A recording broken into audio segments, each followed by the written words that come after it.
The idiot Lord marries 5 beautiful goddesses. This video is purely for entertainment and does not infringe on copyrights or laws.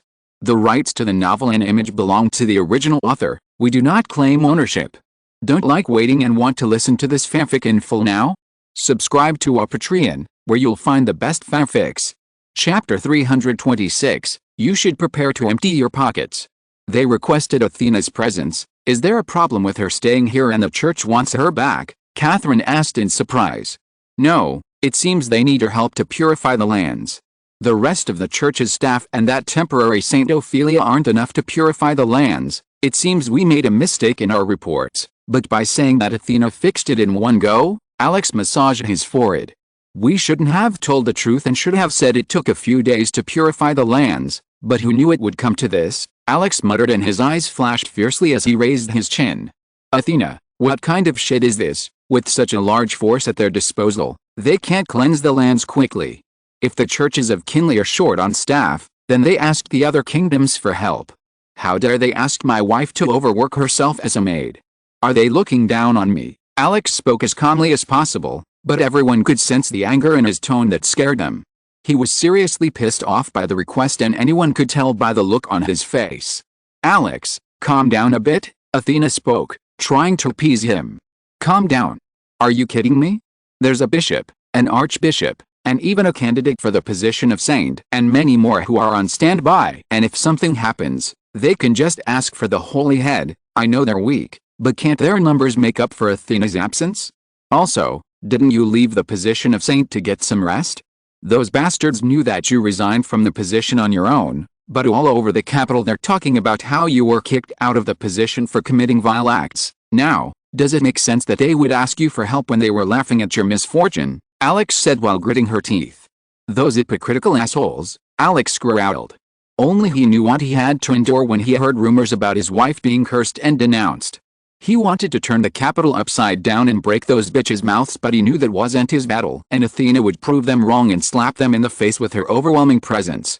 Athena was speechless for a moment.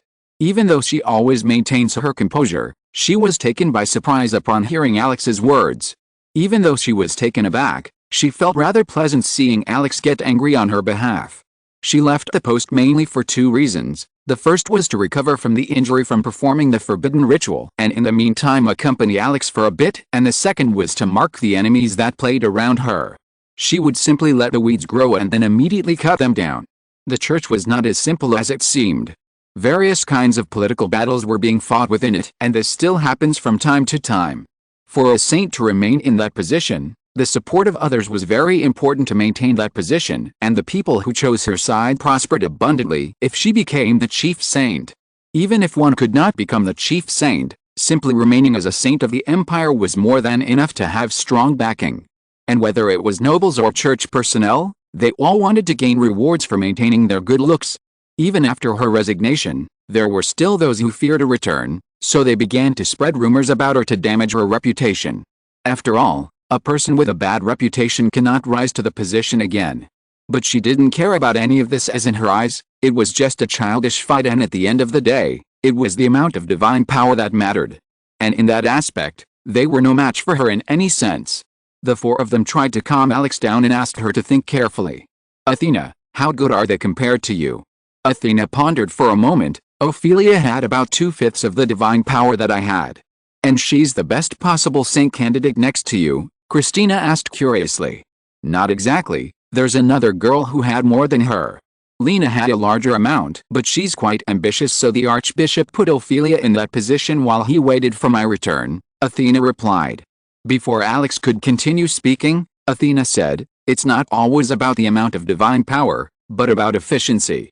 Besides the huge reserve, my efficiency and control are the best. Athena puffed her chest out in pride, trying to act like a child as she asked for praise. Yes, you are the best, Alex said with a slight smile. They are going to send a squad of paladins along with another priest to look for you. Alex then turned to Athena after reading it. Just thinking about Athena visiting kingdom after kingdom to offer her help in purifying the lands and working for others made his heart ache greatly. Catherine, make sure you get enough compensation. Since they are willing to make Athena work, they should prepare to empty their pockets. Once married, Athena belongs to Leonhardt, not the church, so they cannot order her around as they please. Alex spoke, clenching his fist. Little Alex, I thought you were going to say that Athena belongs to me, only me, but your words somehow hurt this older sister. Athena spoke with a dissatisfied expression. Alex's lips twitched a little. Are you challenging me to test my thick skin? When the mood had relaxed a bit, Alex decided to spend his time quietly before going back to work. He had brought 10 days of vacation and still had 4 days left. He decided to make the most of those days. In order that in the future he would be able to relax and rest on the laps of his wives, he decided to reinforce the gaps in the army. The disaster exposed the lack of communication. All of Alex's efforts had been carried out in the central area near the capitals and larger towns, while faraway places had not yet seen the dawn of industrialization, but Alex was going to change everything. The first thing to do was to create transport channels. To do this, roads had to be created through the vast wilderness. Alex decided to form a military checkpoint every 200 kilometers, where at least 20 people would be on standby so that in case of problems, messages could be transferred quickly. As the number of armed forces had increased, Alex decided to form a public security squad in smaller towns and cities, forming a squad of 50 to 100 people depending on the nature of the town. He could not rely on useless mayors who did not know how to handle their people, and a security department would be created. Every 3 months a meeting was held where all the mayors of Leonhardt were to appear and give them a report of their town. People would be secretly sent to investigate the conditions and living conditions of the towns. All of these plans required a huge mass of people, which would create many employment opportunities for the unemployed people. In the midst of all these things, the church's force finally reached Leonhardt and Alex decided to have a heart-to-heart with him. Chapter 327, Athena's Departure. Due to the urgent situation, the church sent a huge force to accompany Athena. When the church's forces appeared, they were greeted by a huge lineup of Leonhardt knights emitting an intimidating pressure. Between crossroads, 2 lines of forces clashed. The group of paladins were shocked at such a greeting. On one side were the paladins wearing brightly shining golden armor, led by a silver-haired youth who gave them a menacing look and faced them. Alex was followed by his knights wearing silver armor. From afar, it seemed like 2 forces were going to clash brutally at any moment. The tension in the air was at its peak, causing the people watching from afar to sweat profusely. Bassi, who was in charge of organizing things, looked at Mordecai and whispered, "Why do we need to greet them like this?" It seemed as if His Majesty was trying to oppress them and show off his strength. "Bassi, you're too young to understand. It's a physiological war. Your Majesty, you have to be firm." Bassi's expression was distorted. "Young man. You're calling me young? Are you drunk?" Bassi wanted to scream, but he held back. "By the way, shouldn't you be by His Majesty's side?" Bassi asked, giving Mordecai a strange look. I was kicked out. He said my bulletproof vest didn't fit me," Mordecai said, looking away and trying to hold back his tears. Alex greeted the silver-haired man and raised his hand to shake. "Nice to meet you, King Alex." "Nice to meet you too, Holy Son Adam," Alex said, trying to muster a smile. Alex raised his eyebrows slightly as he saw Adam squeezing his hand tightly as if to prove his superiority. Alex had dug into this guy's past a bit. He was one of Athena's followers and did his best to cancel Athena's marriage and even oppose the emperor, only turned up being punished for 3 months of self-reflection and was forced to go on a pilgrimage to other empires. He had recently returned and as soon as he heard about Athena, he decided to put his name forward in the current task. If it weren't for Alex's inability to use the power of divinity and the elements of light, Alex would have accompanied Athena as the Holy Son, but he can't in his current state. "Holy Son Adam, it seems you're quite tough," Alex said with a smile and squeezed Adam's hand. Crack. A slight cracking sound was heard, paralyzing the entire atmosphere. Adam's breathing stopped for a moment and his expression contorted as if he had stepped in some shit. He opened his mouth but for a moment no words came out of it. "Did I hear a crunch?" Alex asked, pulling at his hands. "Maybe it's your imagination, King Alex." The soft smile still hadn't left Adam's face except for the fact that he seemed to be biting his lips to suppress the pain. Early epic rank, 19 years old, soon to be 20. "You have a great future ahead of you, but unfortunately you have to stay at the academy to learn etiquette as punishment for your misbehavior, otherwise your acts of bravery may resonate throughout kingly." Adam spoke with a smirk. Alex knew he was being ridiculed for forcing him to attend the academy, but he couldn't hit a man directly and had to play with words. That's why he hates political battles where words have to be used to get through. If it came to fighting, this guy would have already been over the moment he opened his lips to speak nonsense. Early transcendental rank at 26 years old is bad. Not bad. The glorious deeds you've performed, and for which we sent you on a journey, have spread far and wide, Alex said with a smile. The priest standing behind Adam frowned a little. Adam had been idle and they could pick up on the subtle meaning underlying Alex's words. Everyone could see sparks flying between Alex and Adam as the two began to verbally spar, but they stopped due to the entrance of the main character. Athena, dressed in a white noble dress and a small crown on her head, walked to the front line and was followed by Alex's wife. Adam along with the priest and the paladins bowed their heads at Athena's entrance. Before Alex could take a step forward, Adam, like a dog, stepped forward and knelt before Athena. Saint, a soft voice escaped his lips as he reached out his hand to take Athena's hand and kiss the back of her hand as per noble courtesy. But his hands were stopped midway as Athena's hand was snatched away by a wolf that was staring at him. Former Saint son, please watch your words, otherwise many would misunderstand. Also, she is now the Queen of Leonhardt. I apologize for addressing her incorrectly, but King Alex, can you please stop interrupting me while I greet her? Adam spoke, raising his eyes and glaring at Alex cruelly. It's normal for you to know nothing about my wife. She is a germaphobe. Except for me and a few others, she is repulsed by the touch of others. So please don't make it difficult for her. As soon as Alex said those words, everyone's gaze fell on Athena. They knew Athena very well. How could a lady like her who dedicated her time to helping the sick and needy be germophobic? But there was someone brave enough to say it out loud. But I remember, wasn't she like this before? Adam asked in surprise. She developed it after marrying me due to other men trying to woo her, Alex replied with an icy look. Even Athena was puzzled for a moment and surprised by Alex's comment. She could feel Alex's hand gripping her wrist tightly while his eyes conveyed that he was reluctant to part with her like that. Athena smiled a little as she saw jealousy in Alex's eyes. Adam coughed awkwardly, stood up and asked for an apology. I'm sorry, Your Highness Athena, I didn't know. He knew it was a lie, but what could he say about it in front of everyone? Alex turned to Athena and said, Athena, be careful, don't work yourself too hard, you're already thin. I don't know why the church makes you work so hard despite your poor health. Alex shed fake tears. I'll take care of myself, Athena said with an elegant smile. Alex nodded, kissed her forehead and looked at Adam pointing at it. Did you see that it's mine? It already had my seal on it. Athena lifted her chin and whispered in Alex's ear, I'm going to play a prank on Yvonne. Prepare to face her wrath. Athena stepped aside and walked towards the carriage with the help of other priestesses, and soon the carriage was followed by paladins who disappeared from Alex's sight.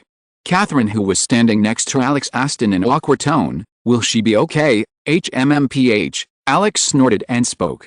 It would be enough if Adam didn't cry tears of blood after trying to get close to her. Instead of worrying about her, you should be worrying about that punk Adam. All my wives are strong enough to take care of themselves.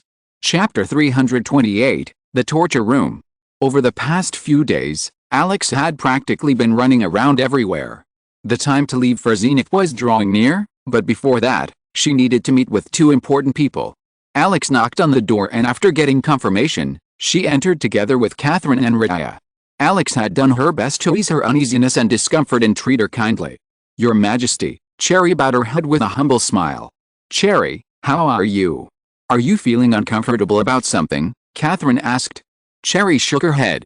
Everything you've done for me can't be repaid even if I sacrifice my worthless life. Hey, Cherry, don't say something like that, Alex ordered. After bringing Cherry along, Athena tried to dispel the miasma that was invading her and the result was a partial success. Her skin, which had turned dark black, was now free of miasma, but her hands and other affected areas up to her neck had turned bronze. And her black hair didn't even return to its original color. The hair could be hidden with colors, but the color of her skin was a little difficult to hide. On one side her skin was snow white while on the other side it was bronze in color. She also retained the ability she gained from the mutation. Cherry, I am asking you to make a difficult decision. Your survival may attract a lot of attention if you are discovered. Therefore, you can either stay in the castle and work here or hide somewhere safe. Keep in mind that this is not a joke. There are some people who, if by some miracle were to learn of your existence, would do everything in their power to capture you and use you in the experiment. Alex spoke with a serious expression. It was no lie. With the creatures of darkness doing crazy things all around, Cherry's existence could provide a vital lead to their investigation. Cherry gulped and her body shuddered after hearing Alex's words. "If you decide to stay here and work for us, we promise that we will keep you safe," Raya tried to comfort her. Cherry didn't know who the people Alex was talking about were, but she was sure that these people, who could create something that could take the lives of so many people in an instant, wouldn't let her go if they ever found her. Over the past few days she had calmly assessed her situation, and out of everyone in the city, she was the only one who managed to stay alive. It might seem like a miracle, but in reality it was nothing more than a curse for her. She didn't want that kind of power, and if she had the choice, she would simply want to live a normal life with her parents and siblings. "Your Majesty, could you give me some time to think?" Cherry asked. Alex nodded and left Raya in charge of Cherry, while Catherine and Alex walked out. "Are you going to jail?" Catherine asked. "And, if you don't get any information, don't start doing such useless things like shouting about your heavenly massage," Catherine warned him with a frown. "Yes, Mom," Alex left with a salute. In the underground prison cell. As Alex walked down the stairs, he saw Max throwing away the food he had swallowed. "Max, why are you spitting your shit out here?" Alex scolded. "Your Highness, the scene was too gruesome." Alex frowned, distanced herself from him, and walked towards the torture chamber. Cricky. The metal door opened, and the atmosphere inside seemed a little damp. Inside a spacious, brick-walled, dimly lit room, the sight of a bloodied figure with a layer of peeled skin and a few missing teeth appeared in Alex's eyes. Beside him, Ben stood with an indifferent expression as he sharpened his knife. He stopped his movement and waved at Alex. "Ben, give me a moment." Ben nodded and left immediately. Lamar was breathing heavily as both of his hands were tied to a chain nailed to the wall and he was hung by the chains. "You won't be left alive. You will die. Everyone will die. Even this world will die. If you beg me and lick my lips, you still have a chance." Unable to bear it any longer, Alex's figure rushed forward and kicked the spot between two legs. A faint egg-cracking sound was heard. Ghhhhhhmm. Lamar's mouth opened wide and closed instantly. An instant later the painful pant-up noise erupted like a volcano with tears pouring out of his eyes. Haha, the veins and arteries in his head and neck swelled and nearly exploded as he gritted his teeth to suppress the pain. Alex bowed his head and rubbed his feet, a small stream of mana swirling around and setting his feet on fire. "I'll be gentle this time." Alex lifted his leg and under Lamar's horrified and pleading gaze hit the sweet soft spot again and was much harder than before. Lamar's mouth curved into an O shape and a warm current passed through his spine all the way to the top, bringing him an indescribable feeling of agony. The place seemed to have caught fire, a fire that Alex extinguished with a wave of his hand. The strong, chilling feeling of unspeakable agony was something no man wanted to experience in his life. Every vein in his body bulged due to the bone-shaking pain and blood began to pour from his lips. His lungs were inhaling and exhaling while his mind was a mess and he was on the verge of falling unconscious. In this situation, even falling unconscious is a type of luxury, where the body's receiver prevents the nerve endings from receiving any more pain. But how could Alex allow such a luxury to a scoundrel like this? Due to the various magic spells and Athena's illustrations, even though his body was on the verge of collapse, he cannot fall unconscious until the effect is active. Before Alex's entrance, he had already suffered a series of brutal tortures by his men, but never in his wildest dream would he have thought that his master would be shameless enough to directly torture the male root. It was simply inhumane and unforgivable. Chapter 329, Torture Room 2. Alex held Lamar's jaw, clenched it tightly, and applied pressure to crush the jaw. Lamar looked at Alex with hurt eyes, but at Alex's icy cold gaze, he was unable to tolerate his gaze. Thinking of the round of pain he had been through, his body trembled violently and his legs went soft. With teary eyes and a dry throat, he tried to utter the words he wanted to say. "How can you do this? You damn coward," Lamar screamed at the top of his lungs. "Even lifelong enemies don't commit such heinous acts. If you want to kill me, but why are you doing this?" Seeing the look of injustice on Lamar's face, Alex raised his eyebrows and said, "What did you think of me? A saint who will act according to your rules. You can commit all sorts of heinous crimes while I can't even torture you and make you scream at ease. By the way, I just wanted to check whether you have that thing or not." Alex chuckled as he saw Lamar's contorted expression. "Can't you kill me? You still need me." "Yes, you do. You want the information. If I dare torture myself any further, I'll bite my tongue and kill myself." Are you daring enough? Alex smiled with a restrained smirk. So, today I'll see how manly you are, Alex said and looked at the various sets of torture tools. Alex with his hands crossed walked casually looking at the bloody torture tools. We have quite the team, don't we? Alex muttered as he rolled his eyes at Lamar, whose body was twitching uncontrollably. I wish I could peel your skin off, but unfortunately, that bastard Ben had already done so, Alex lamented, and his gaze landed on the jar containing oil and acid.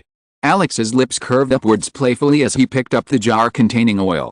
Alex lit a fire and placed a bucket over the flames of the burner and began to heat the oil until it boiled until it was red hot. Lamar looked in fear at the boiling oil and screamed to himself, what will he do with the oil? My God, don't tell me he'll dump it in there. Oh no, God of darkness, have mercy. Torture me all you want, but don't pour oil on me.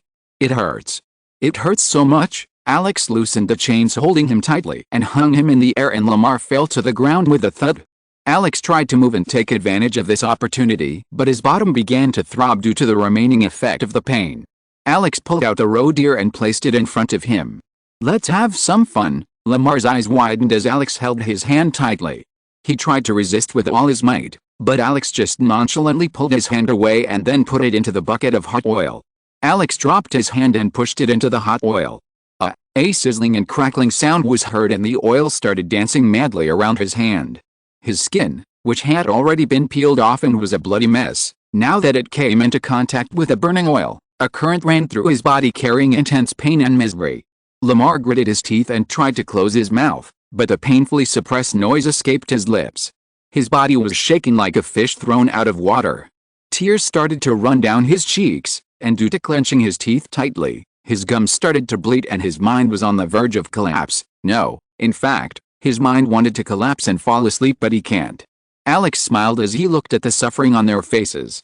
Due to the frying, the oil sizzled due to droplets of black liquid, and the oil jumped and fell on Alex's hands. However, those small drops of oil did not hurt him. Alex pulled his other hand and put it in the oil. Another muffled scream sounded, and his mouth was wide open, but the voice did not come out of it, as if his vocal cords had already been severed due to all the screaming and yelling. Alex looked at the messy figure of Lamar, whose eyes were closed and tears were falling from his face. I wanted to do a test and find out where it hurts the most. So please scream as much as you want so I can record the data properly. Alex continued the treatment and poured a ladle of oil all over his body as he tested the resistance of various areas. From afar, it seemed as if Alex was experimenting with the pain tolerance of the new creature, which he had encountered along the way.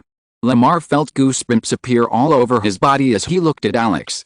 The painful sensation on his body, which was currently burned by the hot oil, suddenly felt like nothing as he looked at Alex's red eye that had been glowing beautifully. Lamar's hands, chest, and every part of his body was a mess. He had benign injuries, burns, and ugly red bumps all over his body due to contact with the oil. Alex didn't know if Lamar's machine was still working properly after being kicked twice, but he breathed a sigh of relief as he watched him pee due to the fear in his mind. At least, he can ring the bell and crack the eggs a few more times. If he could use a healing spell now, he would have healed Lamar and repeated the same treatment again to the point where the guy would have nightmares whenever he closed his eyes. Alex grabbed Lamar's hair and spoke with a smirk. I remember you were yelling something about utility. Let me tell you something, I never intended to get the information you had. I already have a clue about your plans. You were experimenting on people to produce soldiers that would obey you and blend into human society. You wanted to place your men in important places to be used as pawns later. Lamar's dead eyes began to twitch as Alex pointed at things. The only thing I can get from you is the location of your group, but I don't think they can survive due to the disarray. By the way, let me tell you a secret, Alex said softly. Weren't you looking for the person who destroyed the pocket dimension? Lamar's eyes moved as if they were going to pop out of his head. His face filled with shock and disbelief as soon as he heard Alex's words, and he wondered how he knew. Lamar, look. It was none other than me who destroyed your pocket dimension and slaughtered all the beings present there. It was I who thwarted your plans, and it was I who cut your dimensions apart with a swipe of my sword. Alex burst out laughing and stood up as he walked towards the door, leaving Lamar shedding tears of blood. If Lamar was in his right mind, he would have wondered how Alex was able to destroy a dimension in his current state, but he was not in his right mind. By the way, I left the thing intact so my men could play with it. Enjoy Alex's heavenly treatment as you please and give a review before you die. Alex's hysterical laughter fell like thunder into Lamar's ears, and he struggled violently trying to get his chains off.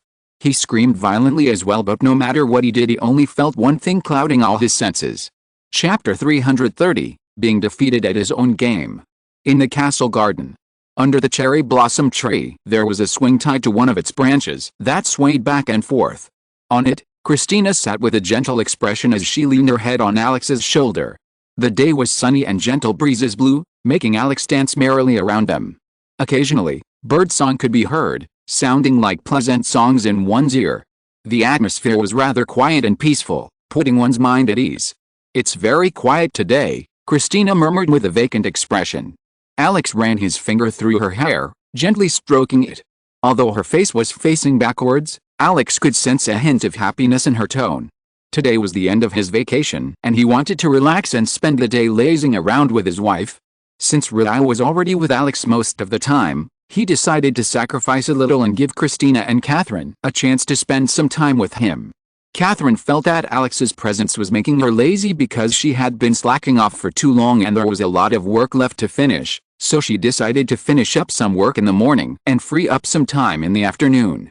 That left just Alex and Christina to spend some quality time together. Other than that, the atmosphere wasn't as pleasant as one would expect from a couple. Still, they could both feel each other's warmth in their hearts. They were both workout fanatics. They could skip meals for a day but not train, but today they were both just lazing around enjoying the beautiful scenery of the garden. "Have you fully recovered?" Christina asked with a worried look. Alex chuckled at her fearful look and said, "Yes, I can use healing spells along with divine power, but I can't exert myself physically." Alex didn't say anything about losing vitality, otherwise Christina might get really scared. "Take care of yourself in Zenith. Since you're in the mage class, you don't need to train that much physically. Just recover a little." "Yes, Mom," Alex nodded politely. After all, one couldn't disobey a wife's order. "Take care of yourself too. Your visit was quite unusual, and you were lucky enough to get a vacation for that reason." "Vacations like this aren't usually given," Christina stated. "What can I say? You know your husband is special." Christina lifted her up and looked at Alex with a bewildered look that startled him. She stared at him for a moment, closed her eyes, and her lips curved upwards in a smile. "I know, I've been lucky to have a good man." Alex's entire body shuddered upon hearing Christina's words and thought that perhaps she had heard something wrong or that this could be an illusion. "And that smile, what was that?" Gulping, Alex asked, "Christina, are you okay? Did you have a fever, or did you eat something bad?" Christina's expression distorted slightly and she shook her head with a cute pout. "Forget what I said, it's my bad luck to have married you, HMPH, she snorted. "I managed to praise you after thinking about it so much and you have the nerve to say that to me and mock me." Alex saw her anger and tried to persuade her, but his persuasion session was interrupted by a light cough. "You can continue if you want, it's okay, I can wait." Alex looked at Catherine and asked, "Catherine, it seems like you're taking Athena's classes seriously. If there's a husband like you, who's a wolf in a man's clothing, a woman needs to prepare herself mentally and physically," Catherine said with a mocking smile. "What the hell is wrong with him? My girls seem to be more alert. Who the hell tainted them like this? It seems like I need to punish Athena. Marrying 5 girls is hard. Fate is really cruel to chain me to beautiful women. Haha, what can I say? I'm jealous even of my own beauty. It's okay. I'll sacrifice myself for the goddesses to deal with the heavy women that no one wants." If the nobles and thousands of suitors of his wives were to find out more about his thoughts, they would simply run after him trying to kill him. He had already made himself public enemy number 1 by marrying these 5 women, and every time someone sees him with his wives, it adds fuel to the fire. Alex decided to have a cordial conversation with Athena at their next meeting. He needs to teach her who is the head of the family, otherwise he fears that all his wives will slip through his fingers one day. Alex stood up along with Christina, who simply bowed her head with a shy expression. "Catalina, have you tidied up the things I have written? And, on your next visit, you will see some wonderful changes in Leonhard. Believe me, I will give my all to make Leonhard as you imagine. Leave the administration to me and study properly. Don't act like a bully and make me look bad in front of my friend Zenith," Catherine warned him. "I wanted to say the same thing too," Christina said as she looked at Alex. Alex resigned himself to his fate and didn't argue. He didn't want to start a cold war today, so he accompanied the two of them for a walk. "Looks like your time to go has come," Catherine said, much to Alex's chagrin. This is wrong, you cheated. Catherine, you're late. We haven't had a heart-to-heart session yet. Alex started grumbling non-stop, which gave Catherine a headache. Catherine looked at Alex's pained and lonely expression and, biting her lips, stared at Christina and spoke. Christina, a maid is calling for you. Huh? Christina was startled and turned her head to look in the direction Catherine had pointed. Alex's attention was also drawn, and she tilted her head to look, but was suddenly given a soft kiss on the cheek. Alex's eyes widened and she looked back to notice a mischievous smile on Catherine's lips. Why didn't you do it on my lips? Catherine didn't answer and took a step back as Christina turned around. I didn't see anyone, Christina asked with a puzzled expression. I'm sorry, I might have heard something wrong. We should head back, Catherine said, looking out at the peaceful sunset that dyed the sky a bright orange color. As they walked, Catherine tiptoed and got close to Alex's ears, whispering, I wanted to give it to you on the lips, but who told you to turn your head? It's not my fault you missed the chance to kiss me on the lips. You only have yourself to blame. You? Alex felt as if he had been outwitted and defeated at his game. Alex had always tried to force himself on Catherine, but this time Alex was beaten at his own game, fair and square. Next time you come back, I'll show you the consequences of messing with me. I look forward to your return, Your Majesty, but before that, you need to put out the fire in Yvonne's heart. Athena must have lit a fire there. Catherine laughed softly. Hey, what are you two doing? Alex and Catherine coughed awkwardly after hearing Christina's words, who had walked away first but stopped as she saw the two of them falling behind. They both quickened their pace, and Alex wondered what Athena had done behind her back. She wiped away the cold sweat that formed on her forehead, thinking of the trouble she might encounter because of Athena's prank. If you're listening to this novel on a channel other than Fanfic World, it means they downloaded and uploaded it without effort.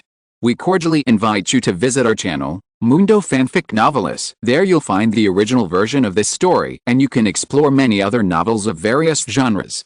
We're waiting for you to immerse yourself in a world of incredible novels. Chapter 331, Trapped in Tragic Memories. As Alex headed to Zenith after having a cordial conversation with his wives, a terrible battle was still raging in many parts of Kingly. In the Rain Kingdom, the devastation caused by the massive outbreak was quite large and many cities fell under the swamp. The inhabitants of the fallen cities had turned into undead, bringing even more strength to the march of the undead army. On the front line, soldiers clashed with the undead one after another, lengthening the series of skirmishes. Boom, boom, boom. Explosions went off like fireworks one after another and pieces of corpses and bones went flying. The front lines were in disarray as the soldiers tried to resist the seemingly endless undead. They were attempting to clear a path for the paladins to pass through. A little behind the front lines, surrounded by a group of paladins, Athena was holding her staff with a solemn look. He could see the exhaustion on both sides. The ranks of the undead were quite high compared to those in Leonhard and other kingdoms. It was only thanks to Alex's thoughtfulness that the breeding ground of the undead could not thrive any longer to produce stronger ones. We can't go on like this. We have to destroy the root cause, Athena muttered. Athena had already ordered some people to find the place that was contaminated and where steel, who is the source of all these problems, could be found. Once it was destroyed, the last thing that happened was that things became easy. After a while, the people sent to find him arrived with a report. Adam noticed Athena's gaze and knew what to do. The front lines have already given us a way out. Open a path for us. We will lead Holy Athena to that place, Adam ordered as he tightly gripped the hilt of his sword. It was time to prove his usefulness. The state soldiers opened the way for them. Adam released his divinity and his body shone like gold. Coating his sword in a holy light element, he pierced through the enemy lines, allowing Athena, protected by paladins, to pass through. They walked for a while. There were attacks from all sides which the paladin battalion led by Adam resisted with all their might. A massive dome-shaped barrier was formed, keeping the undead armies at bay as they advanced. Athena looked around, the barren land shrouded in darkness. Although she could not see the scene with her eyes, she could sense a great animosity in the place. If someone stayed in that place for a long time, they might start to have negative and cruel thoughts. After clearing their path, they arrived near a small cave from which Athena could sense the power of darkness pouring forth. Athena disperses the dome and uses her staff to support herself on the uneven ground and enters the cave. The paladins tried to follow them, but to their horror, they were stopped by attacks from the surrounding trees. Holy Athena, stop, Adam shouted in desperation as he tried to cut off the shoots and claws from the branches that were shooting at him, but was overwhelmed by their sheer numbers. Since they were in forest areas, there were plenty of trees, but who knew that these trees could suddenly attack them? Sadly, they knew nothing about this kind of monster. Athena heard loud screams and cries calling out her name. Her steps stopped and she was about to turn back when a powerful force burst into steel. What? Athena was mortified for a moment and tried to use her divinity, but was suddenly caught in a dark cocoon that enveloped her, and she heard faint words and drowsiness began to overwhelm her. Her entire surroundings went dark, but an instant later, the piercing rays of the sun nearly blinded her vision. Huh? My sight, Athena muttered as she touched her eyes and was puzzled for a moment as she looked around. Haven't I lost my vision? Then how? A village. I was in the cave, so how did I appear here? Athena felt a splitting headache and thought she might be trapped in some sort of illusion. She began to walk towards the village, but her entire body froze and she closed her mouth. It can't be. A soft, dull sound interrupted her thoughts as she looked at the scene that had been etched deep in her head. In front of her was a scene where some little girls were playing with marbles, and there was a little girl with white hair and ruby eyes who looked quite similar to her. A very innocent smile appeared on the little girl's face and she looked quite pure and gentle. It was as if she had gone back in time. Athena, you have to hit the marble like this. Have a little more strength. A little girl walked up to her and spoke to her. Little Athena hid her head and said, "Oops, it was my fault. You know I'm bad at everything." Several unpleasant memories flashed through her mind. Tang. Tang. Tang. The bell rings. Is it a holiday today? Little Athena asked. Stupid girl. It's an alarm signal issued by the village chief. Go quickly to see your parents, the girls beside her reminded her.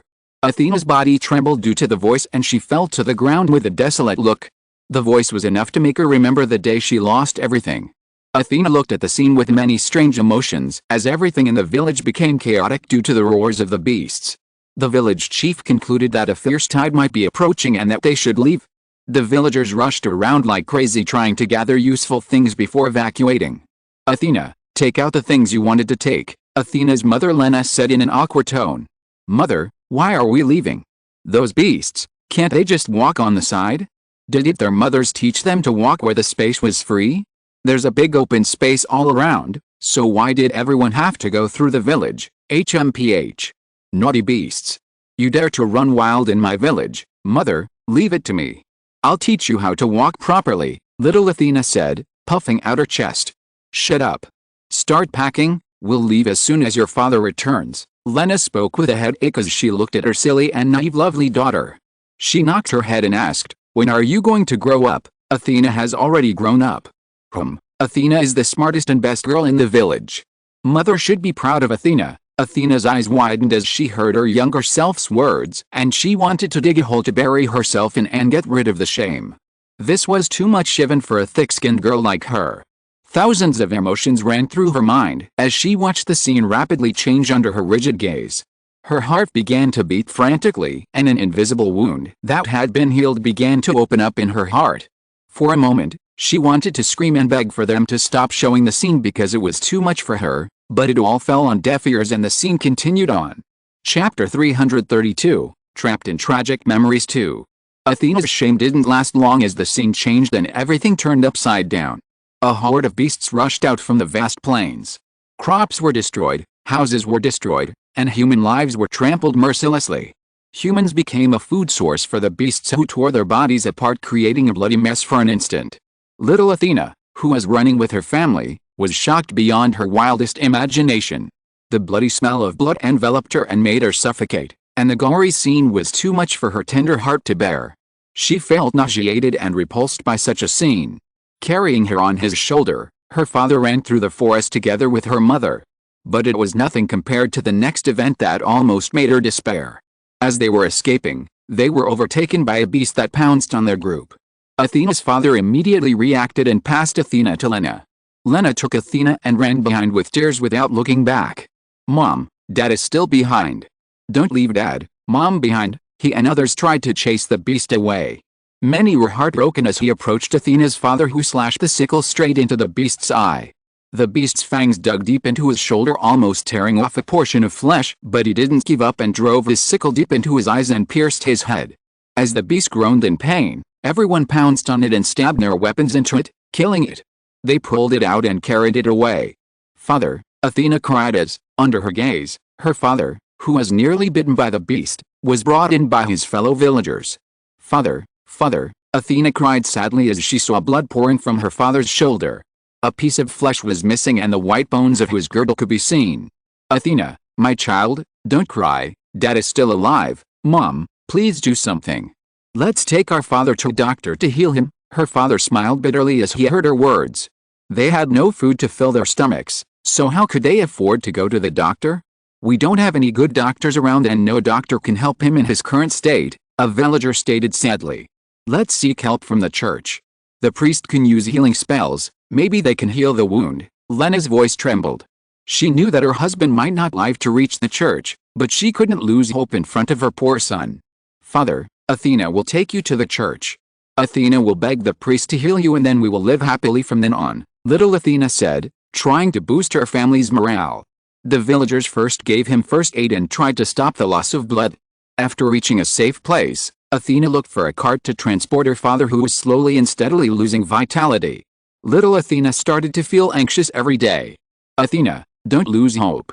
Pray for God to bless you. If the goddess hears your prayer, nothing will happen to your father." Yes, Athena had always been a good girl. She never disobeys anyone and treats everyone politely. So the goddess will surely hear Athena's prayer. On the way to the city, Lena passed all the food to Athena and pretended to be full. She was never satisfied and in a hurry. She bought some dry rice cakes which were not even enough for a meal for 3, so she pretended to be full and gave them to her daughter. Her figure started to get thinner and she fell ill. Her father's condition was already bad and he was being taken care of by the locals. His time seemed to be near but they did not give up. Soon Lena too collapsed from a fever, leaving Athena alone to bear the hardships. Barefoot, Athena pulled the chariot with her parents lying in it.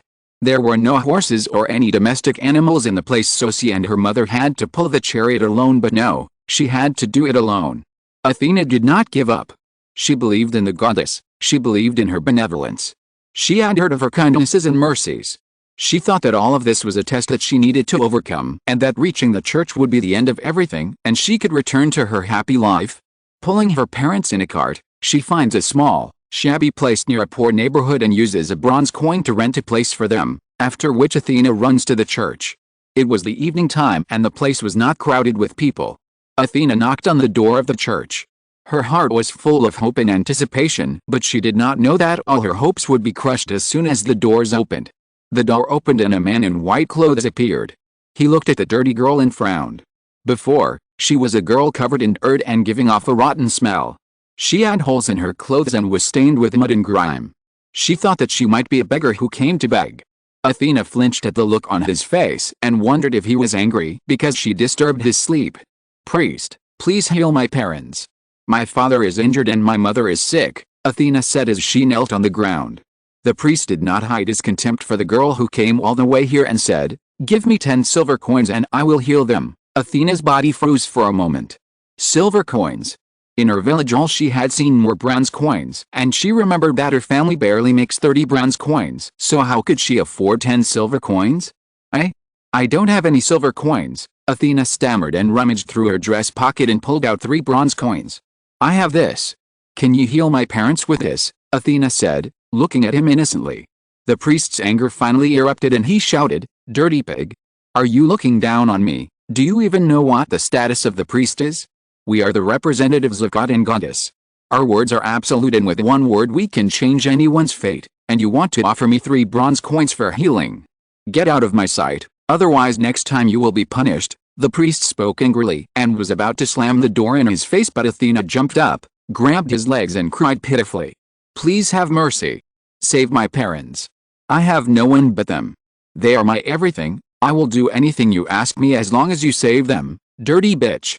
I'm sure your parents are filthy and uncivilized like you. Get out of here." She kicked Athena in the stomach mercilessly.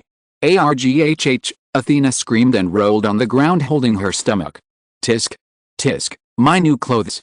My white clothes had been stained by the bitch's filthy hands. "Guards, take her out and punish her with 10 lashes, he ordered. "Let everyone see the fate of the people who defy the priest's words." The guard quickly ran over and pulled Athena down. A surge of anger took over his heart and he shouted, "How can you throw me out? We are devout believers of God. Isn't God kind and merciful? How can you not have even a shred of kindness? You are a demon, a demon." Athena shouted and accused the priest, who merely responded indifferently. "Am I the priest or are you? A priest is always right." He snorted and walked away waving his sleeves as Athena was whipped in front of everyone. No one had an ounce of pity for her, nor did anyone come out to support her. For the people of a status-obsessed city, the sight of a dirty girl was already an eyesore. Instead of pitying her, they gathered there just to watch the spectacle. In the square in front of the church, she screamed in pain as everyone stood still, and soon after they left. Athena looked at herself lying in a pool of blood, clenching her fist tightly. Her heart stirred and the anger hidden in her heart for years began to boil. At that moment, a wisp of darkness floated around her and she heard a voice. "The goddess is selfish. Just look at how you were abandoned in a time of need and asked to grovel at her feet. Let go of the light and accept the darkness. You will rule the world and may even bring back your parents. Accept my hand, Athena, and become the sign of darkness." Chapter 333, Trapped in Tragic Memories 3. Little Athena, who was lying on the ground with her back bruised, felt her heart sink further and further. People walked by her side but no one took pity on her. Instead of trying to help the little girl, they tried to keep as much distance from her as possible, as they were afraid that helping her might provoke the priest and they would suffer his wrath just like her. With her back bloodied and her clothes torn on her back, she tried to look for her parents, whom she abandoned a little after renting a room near the slums. For a moment, she thought that it was a good thing she didn't bring them with her, otherwise, they might be beaten like her or they might die from the pain of seeing her being beaten. She wiped the tears from her face so as not to worry about her parents. Her parents were already on their deathbeds, and if they saw her current appearance, their hearts might not be able to tolerate it. When she reached the slums, she could see a crowd gathered at the edge and her heart clenched unconsciously. He ran into the crowd and after a tug of war, he came to the front, but his body stopped moving when he heard the voices of the people. Tisk. What a cruel world, leaving parents to die on the road, such a black-hearted child, it can't be. They're lying, I didn't let them die. I want to ask for help, I also made them sleep in their room, it can't be my parents. Athena tried to calm down, but in the end a brutal reality hit her and finally her body succumbed to despair at the sight of two lifeless bodies lying on the road. The owner of the place threw them out upon seeing her sick body, and not tolerating it any longer, they both fainted in each other's arms. Athena ran and lay down on top of her parents and sobbed loudly, letting out all her sadness. Water ran down her pupils and tears ran down her cheeks, seeping into the dirt and draining her face, leaving burn marks. Everything stopped except the sight of the 10-year-old girl crying in agony. Sadness, agony and misery seemed to burst from her heart. Thousands of questions echoed in her mind. Deep resentment welled up inside her, and the question of why this had happened to her, why no one helped her, and why the servant of God had abandoned her. She felt as if the whole world had betrayed her. Not even the people watching her offered her a hand or asked about her. That day, she was shown the harsh reality of the world. A world where everyone is left to fend for themselves. Wow! Wow! Wow! A heart-wrenching scream echoed out, and everything went dark again, leaving Athena behind with a look of loneliness and helplessness. Her body trembled and she felt as if she was going to freeze to death. There were some memories that were not to be recalled, some wounds that were not to be scratched, for no matter how mature or how big one became, some events were so painful that they were etched deep into the heart. Tears ran down her cheeks and Athena fell to the ground as she watched the scene from afar. Seeing her from afar and staring at her lonely and desolate back, hurt her more. She wanted to hurry up and help herself. She wanted to see her parents again and spend some time with them again, and she became the naive and innocent Athena who was just confined in the village without knowing anything about the world. The more she thought about it, the more desperate she became and lost control of her emotions and even herself. She had already sensed that something was wrong, but her brain was clouded by rage, hatred, empathy, sadness, despair and misery, to the point that she was not able to think clearly. Even though it was a trap designed to make her fall, she couldn't help but let herself fall and sink even further. She felt helpless and powerless to defy everything. Everything became chaotic and blurry. Accept my grace, Athena. Become my servant and you will find peace. You will be reborn.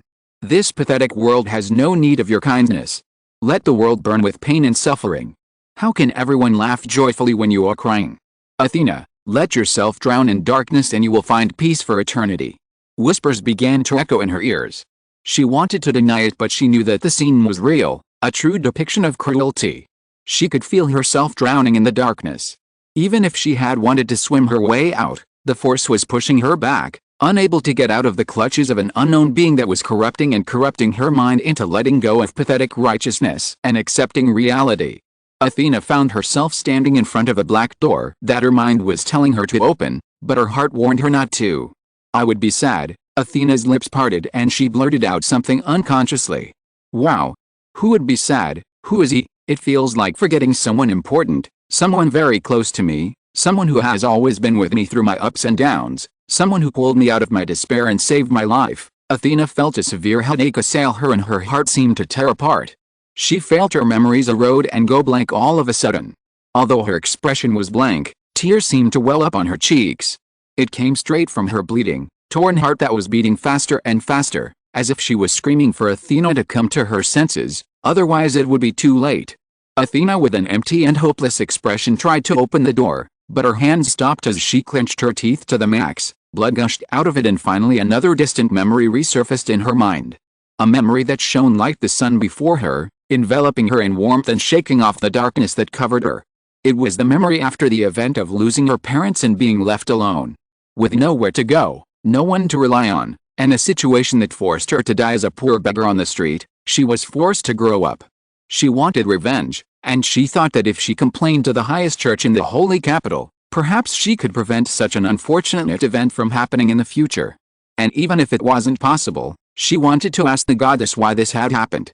She had heard that people could speak directly to the goddess in the holy capital of Kinley, Chelsea City. There was still hope within her, that perhaps there was someone full of justice out there. Someone who would listen to her pleas. There may be many bad apples in the church, but she hoped that there was one, just one good apple among them, who could help her obtain justice. She didn't know why she had to suffer anymore, going to the church to ask for help and snitching on the priest. She didn't know why, but she just knew that she had to do it. Maybe she was trying to ease her guilt for not being able to save her parents from dying. Maybe it was a false hope that the goddess hadn't abandoned her, or maybe there was a small chance that this was all a fleeting dream, a recurring nightmare she had been trapped in. But it wasn't as easy as it seems, as she was in a remote corner of a small nation that wasn't even part of Kinley. She didn't even know the way or know if she could enter Kinley, but she persisted and began her arduous journey. What she didn't know was that this journey would change her life positively and make her what she was today. In her life, it was the best decision she had ever made, even though at first glance it seemed totally foolish and many would even laugh at the idea of a girl going against the church. With great difficulty and walking barefoot, after 2 years of bitter struggle, she finally arrived at Chelsea, hoping to see her wish fulfilled. She heard that everyone was treated equally and no one was allowed to fight with others. Here everyone was required to maintain a minimum of decorum and no one was allowed to provoke another. Athena took a deep breath and tried to steel her wavering heart. With great expectations, she finally entered the door of the holy place, where everyone was treated equally, but it did not take her long to realize that this was only a name and that there was nothing different here. As soon as she set foot, the side of the guards scowling at her was reflected in their eyes. There was the same contempt, the same disgust towards her as the priest who drove her out. The guards refused to allow her to enter. She did not grab her knees and beg as before and decided to wait and try. She decided to kneel to the side and declare that she would kneel there unless she was allowed to enter. The guards, like everyone else, turned a blind eye to her and let her do whatever she wanted as long as she didn't bother anyone. This continued for days and Athena sat there motionless, displaying her immersed preference and persistence until the guards decided to do something. Chapter 334, Trapped in Tragic Memories 4. Today was the day the fifth prince was going to visit the church to pray, and they couldn't afford for him to see such a thing. Although he had no status, he was still a prince, and even if he neglected this, his servants accompanying him wouldn't let him pass.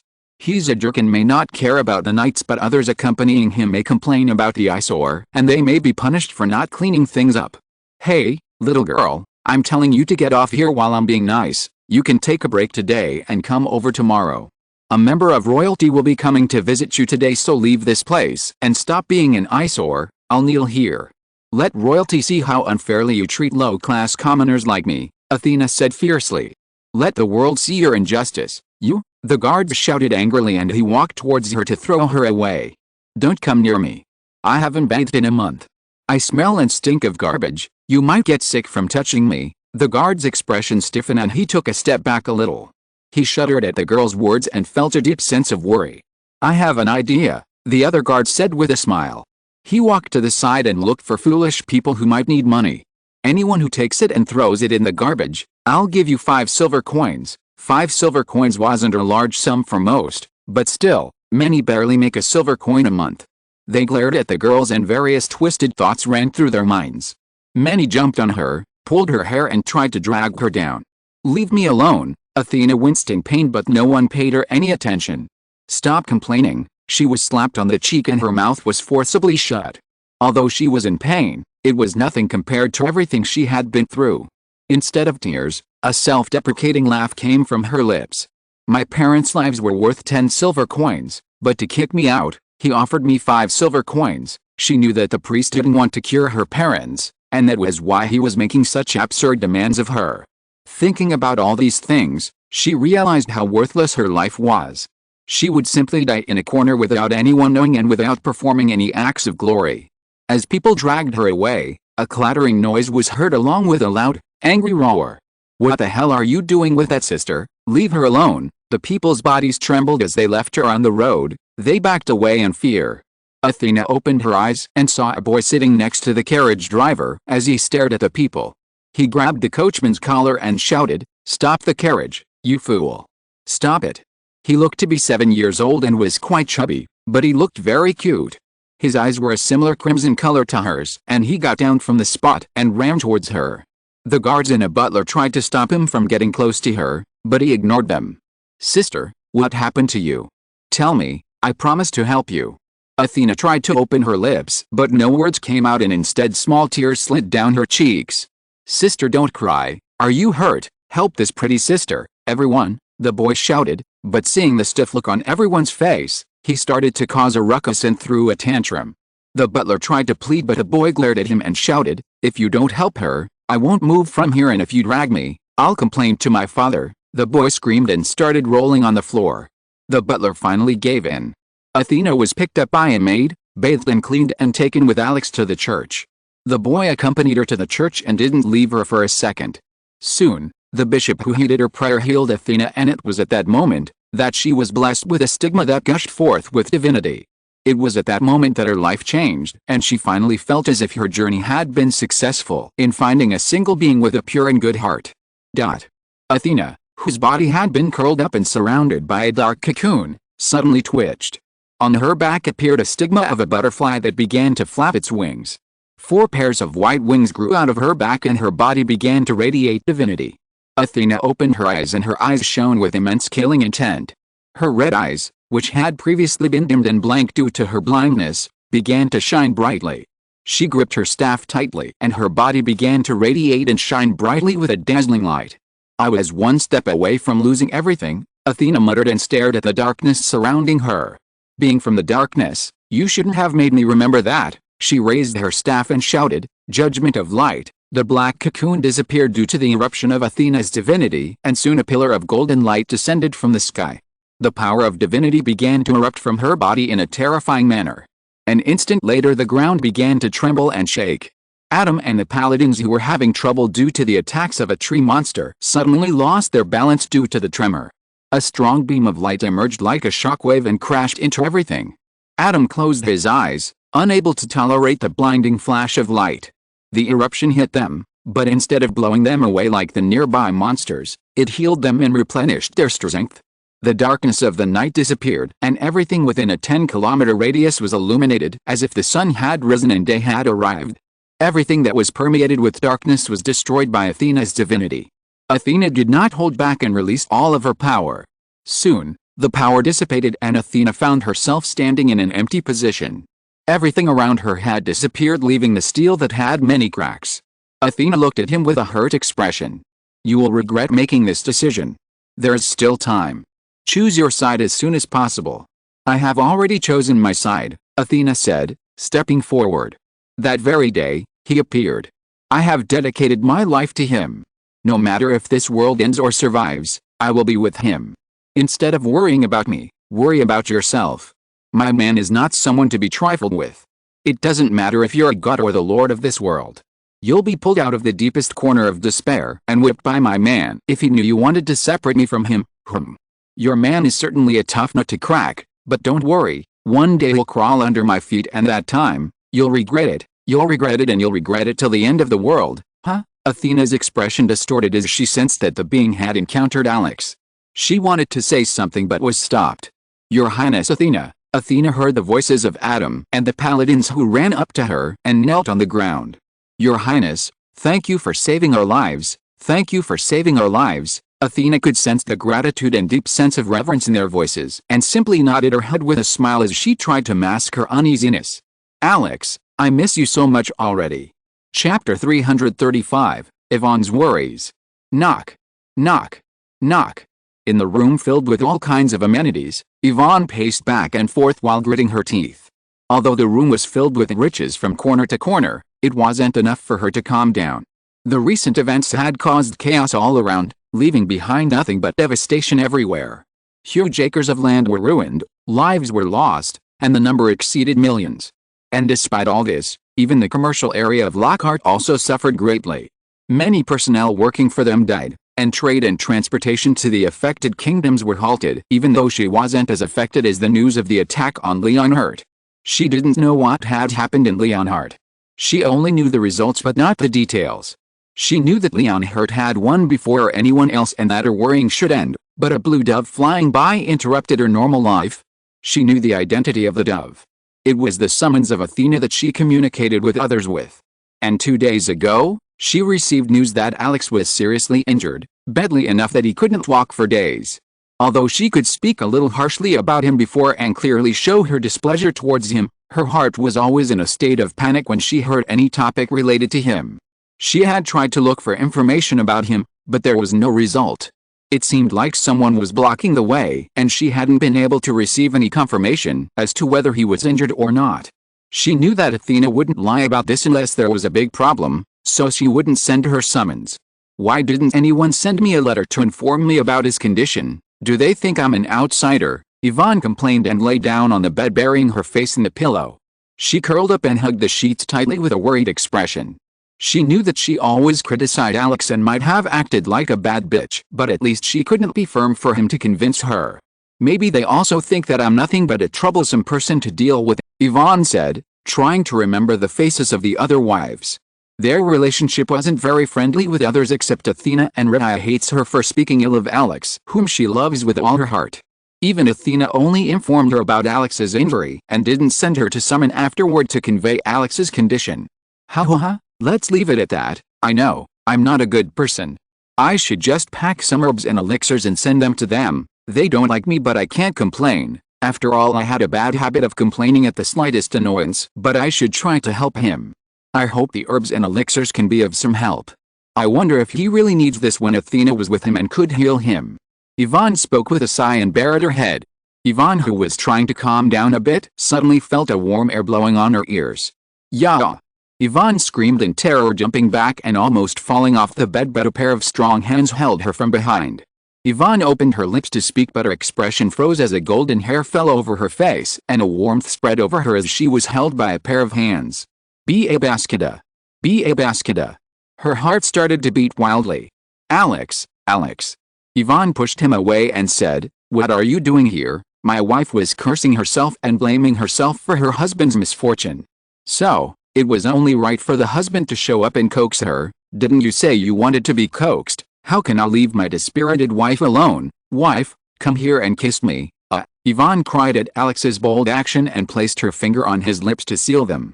Alex, stop it, you scoundrel. You only know how to take advantage of me, Yvonne said in an annoyed tone.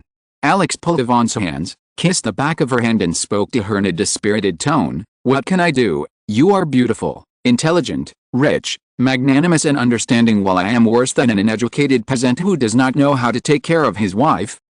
It's good that you know that, Yvonne said proudly, but her expression stiffened a little when she saw Alex's pitiful look and immediately tried to seduce him. No. I didn't mean it like that. I know, you're working hard too, Stop, you don't have to coax me like a 4-year-old. I know, I owe you a lot. It's the fortunes of my 7 lives and the misfortunes of yours that have allowed us to get married. Alex shook his head and looked at Yvonne with a puppy-like look and said, for all your actions, I can only repay you with this unworthy body of mine. Alex spread his arms and said, Yvonne, you can use this body of mine as you see fit. This is all yours. I'm also good at serving at night. You can ask Raya. Yvonne's expression froze and her cheek heated up and turned red like a tomato. You, bang. Alex, who was making a Titanic pose, was suddenly hit by one pillow after another. Shameless, shameless. Have some shame, Yvonne shouted angrily. How can you say something like that in such a direct and upright manner? Cough. Cough. I'm just stating the facts. My wife should know. After all, it's a matter of lifelong happiness. There's no need to be shy. Enough already. Yvonne couldn't hold it in any longer and covered her face in embarrassment. Athena had already planted some dirty sprouts in Yvonne's mind, and every time Alex bragged shamelessly, those words rang like bells in Yvonne's mind. She was ashamed of herself for having such a dirty thought. For a moment she thought of Alex and her working out together. Alex, that's enough for today. I can't take it anymore, Yvonne said with ragged breathing. How did you manage to get in so confidently? Your husband's skills are great. I snuck in here, like a thief, Yvonne asked, glaring at him. Don't you know it's improper to visit a lady's room at night? What do you mean it's inappropriate? I'm visiting my... Alex's words were cut off by a loud knock on the door. Yvonne's expression turned pale, and he jumped out of his bed and threw the sheets off of Alex and placed a pillow on top of him. Stay here, quietly, Yvonne yelled and moved to open the door. What the hell? Alex winced. Yvonne opened the door and saw 2 maids standing by the door with her father. Brother Ashton, Yvonne said with a surprised look. Ashton pushed the maids aside and spoke in an awkward tone. He said, clearing his throat. Yvonne, is Alex with you now? Yvonne froze for a moment, wondering what to say. Father asked me to call you both. Yvonne's face turned white as a sheet of paper. Meanwhile, Alex listened for a bit and muttered, looks like I'm either going to be kicked out or slaughtered today. Chapter 336, Meeting Yvonne's Parents. There was an awkward atmosphere in the meeting room. Alex felt like he had been sitting on needles instead of a soft, fluffy couch. If one look could kill him, he would probably have been killed 1,000 times already. Alex knew that his entrance would not go unnoticed by his father's deep gaze, and he had thought that Yvonne's father had turned a blind eye to this. As soon as he entered with Yvonne and her brother, Alex could feel 3 venomous glances directed at him. Yvonne's father Leash and her mother Marion seemed to be watching and judging him at the moment. Yvonne had 2 brothers. The first was Howard and the second was Ashton. Alex found Ashton to be a bit friendly, and Ashton even said that he held no grudge against him, but the same could not be said for the others. From Howard's look, it seemed as if someone had stolen something very precious from him. So, you are Alex, Howard said with a menacing smile. Yvonne wanted to sit next to Alex, but was forced to change sides due to her mother's smile. Silence reigned for a moment, which was broken by Yvonne's cough, which brought everyone out of their thoughts. Miriam looked at Alex for a moment and asked, King Alex, may I address you as Alex? When Alex nodded weakly, Marion gave him a menacing look and spoke to him in a stern voice. So, Alex, do you think it's appropriate for a gentleman to sneak into a lady's room at night? That? Before Alex could answer, he was interrupted halfway. Of course, I know that you can't be considered a knight. After all, a knight wouldn't commit something so shameful. Still, you should have learned some manners after enrolling in the academy, isn't that right? Yes, Alex nodded his head stiffly. Marion raised her eyebrows and asked, do you think you're worthy enough to take my daughter's hand? Alex gulped and said, Your Grace, please give me a chance. I'll make sure not to disappoint you, Your Grace. The mere fact that you're breathing in front of me is already disappointing enough. How about you just die so that I don't have to feel that way anymore? Cough, cough. As soon as Marion spat out such words gracefully, Leash and his children coughed violently. Leash tried to calm his wife down. He knew that his wife could kill a person with her words, so he had already asked her not to speak ironically. Oh. Women, once they open their lips, they don't stop. Mom, Yvonne cried with an embarrassed expression. Mom, that's a bit, you see, even men couldn't stand your existence and were coughing from suffocation. The very fact that you breathe in front of them is total torture. Mom, stop being petty. He just came to check on me. He's just worried about my well-being, Yvonne tried to appease her. My child, remember one thing, men are the root of all problems. Aren't you worried about him? Alex looked at Leash and gave her a sympathetic look. This man should have been rewarded for being able to tolerate such a woman. Leash noticed Alex's gaze and nodded briefly as if to say that his assumptions were correct. It's been hard on me, so bear with it, boy. The two men communicate through gazes while Yvonne and Maria argue. Look, men are no good. My obedient daughter is now fighting me, just because of the scum who already won a big lottery by marrying such beautiful girls. Even if you don't stay with him. His 4 wives are enough to fill the space, Maria blurted out angrily. Yvonne bit her lips and felt an uncomfortable feeling in her chest. Her mother nailed the coffin and she herself understood her situation better than anyone else. Out of everyone, she was the one who hadn't been able to open up to Alex, and there was a bit of distance between the two of them. And will he even look for her, once she agrees to be his wife? After all, Alex had built a strong mutual trust with them while she hadn't even spent a day properly with him. As a deep sense of unease crept into his heart, he listened to Alex's resolute words.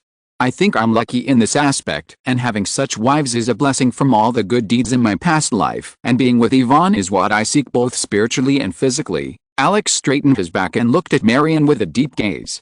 I don't plan on giving up on Yvonne even if you throw me out now. It doesn't matter if you suppress me or try to separate us. I'm prepared to take her hand even if I have to fight the entire Lockhart merchant group. I never had any intention of backing down on this matter from the start. I know that as a mother you're worried about your daughter's future, but trust me, I'll keep her happy and move on when I win her heart. Alex didn't want to go too far and strain the relationship. Except for Yvonne, everyone's parents were dead and Yvonne's parents were the only in-laws he would have. So, she needed to prove her worth through her words and actions. Marian wanted to speak but Leash squeezed her hand and stepped forward with a smile. And why do you intend to do this? Because she is my wife. It is my duty as a husband to take proper care of her and accompany her on the path of life and endure hardships with her. Do you think we are not capable of taking care of her and accompanying her throughout our lives? Is there anything you can give her that we cannot? Leash asked with raised eyebrows. Alex's expression turned solemn. You cannot give her the happiness a husband can give her physically and a flock favors. We might as well enjoy a little Yvonne's company. Leash's smile cracked and everyone's hearts skipped a beat as soon as Alex spoke. Yvonne gritted her teeth, furious, and shouted. The awkward meeting finally came to an end as Alex was allowed to come and go as he pleased, but on the premise that he would not sneak in like a thief. Yvonne walked Alex out.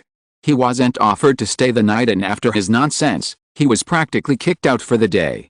Yvonne looked at Alex with a glare of hatred and asked, do you have a split personality? Alex's steps faltered as soon as he heard her words and he gave her a strange look. Why did you think that? I see. Yvonne nodded her head with an understanding look. So you are a two-faced bastard. A thick vein bulged on his forehead when he heard her words and he glared at her, indicating if she had gone crazy.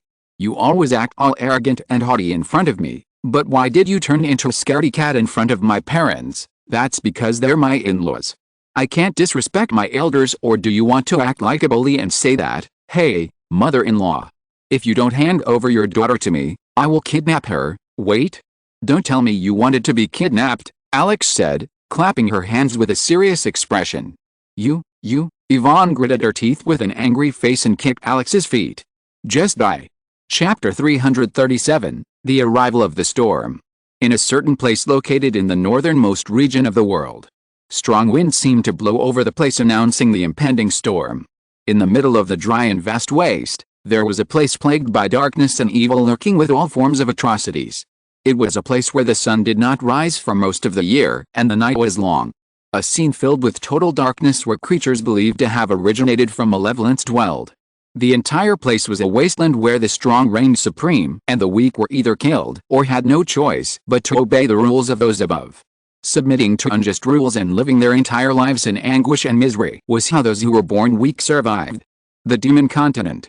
At the top of the strict hierarchical order of the place, there was the demon castle that symbolized the status of the supreme being. An enormous structure with 10 long towers on all sides and a massive monolith in the center was built with grandiosity that exuded a sense of oppression in the eyes of the beholder. This was the escarpment that indicated the heights of power in the demon realm.